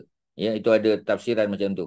Ya, ada yang kata neraka tu dibawa datang kepada orang tu pun ada. Tetapi antara makna yang diambil oleh Ibnu Katsir, antara yang paling tepat ialah setiap manusia akan melalui titian sirat. Titian sirat itu berada atas neraka. Maknanya dia datangi neraka tak? Dia bukan masuk neraka tu. Dia lalu di atasnya. Sebab titian sirat memang berada di atas neraka tu. Ya, orang yang beriman akan berjalan laju seperti apa? Seperti kilat. Ya, ada yang berjalan lambat, ada yang berjalan dengan kaki duduk tegak, ada yang berjalan dengan muka, ada yang berjalan dalam keadaan mengesut. Maknanya bergantung pada amalan masing-masing. Tetapi setiap manusia akan melalui titian sirat. Even orang yang masuk syurga tanpa hisap pun, dia akan melalui titian sirat juga. Cuma dia melalui dengan laju lah. Maknanya kadang-kadang tafsiran sesuatu ayat itu ada berbagai versi. Ya, cuma yang mana satu yang paling tepat, itu saja tuan-tuan. Jadi ayat ini ya secara umum tidak ada perkara yang terlepas daripada perkiraan Allah Subhanahu Wa Taala, sama ada baik ataupun buruk. Macam tu tuan-tuan. Okey, Haji Mak Syah ada apa sebelum kita tamat? Ya. Okey Ustaz. Jadi kita dah habis surah Maryam Ustaz. Selesai, Jadi bulan depan untuk surah yang seterusnya Ustaz nak jemaah cadangkan surah apa ataupun Ustaz dah tentukan surah apa Ustaz? Kalau Ustaz kalau apa Ustaz kita sambung je lah sebab kita dah buat Al-Kahfi 18, Maryam 19, ya. Kalau nak cantik terus surah Toha je lah, surah 20 kalau setuju lah. Ya, sebab surah Toha ni dia banyak penceritaan, ya. Kisah-kisah juga. Sebab Ustaz rasa kalau kisah-kisah tu dia lebih menarik. Ya, dan ayatnya pun tidak terlalu panjang, ya. Jadi surah-surah ni kalau tuan-tuan tengok, ya, surah Maryam, ya, dan surah Toha terutamanya, ayat dia agak pendek-pendek tuan-tuan, ya. Banyak kita boleh cover dan mudah-mudahan dapat banyak manfaat. Tapi itu cadangan Ustaz lah. Kalau tuan-tuan ada cadangan lain boleh je. Nanti kita buat. Boleh je Ustaz. Ya. Boleh lah kita. Setuju Ustaz, setuju. Ya, boleh ya. Okey, kalau boleh insya-Allah akan datang sesi tadabbur, kita pilih surah Toha lah. Mudah-mudahan insya-Allah ya. Mudah-mudahan kita dipanjangkan usia, diberi kesihatan, ya, dapat peluang untuk sama-sama kita mentadabbur surah Toha pula. Mudah-mudahan. Amin. Ya. Ustaz, Ya. Ya, nak ingatkan besok Ustaz yang mengikuti Quranik ada kelas tambahan besok. Jangan lupa. Ya, insya-Allah. Malam besok ya kita Persatuan Wanita Islam Prihatin ya kita akan buat kelas Quranik Arabik. Ya patutnya Rabu malam Khamis ya. Tapi sebab Rabu malam Khamis itu malam cuti Merdeka ya, mungkin ada yang ada aktiviti lain. So kebetulan malam besok ada free, insya-Allah Haji Nazri pun available, ya Hajah Masyitah pun available. Jadi tuan-tuan yang mengikuti kelas most welcome lah ya untuk menyertai kelas malam besok 9 suku waktu yang sama lebih kurang. Ya malam besok Quranik Arabik. Mudah-mudahan insya-Allah ya. Okey, terima kasih banyak tuan-tuan. Mudah-mudahan ada manfaat. Wassallallahu ala sayyidina Muhammadin wa ala alihi wa sahbihi wasallam. Alhamdulillahirabbil alamin. Haji Mak Syah, ya. Itu saja Ustaz. Terima kasih. Terima kasih banyak Ustaz. Sama-sama. Assalamualaikum warahmatullahi wabarakatuh. Waalaikumsalam. Waalaikumsalam. Terima kasih Ustaz. Terima kasih Ustaz. Ya. Terima kasih Ustaz. Terima kasih. Terima kasih. Haji Nazri, terima kasih. Sama. Waalaikumsalam warahmatullahi wabarakatuh. Terima kasih Nazri. Bersama. Terima kasih semua.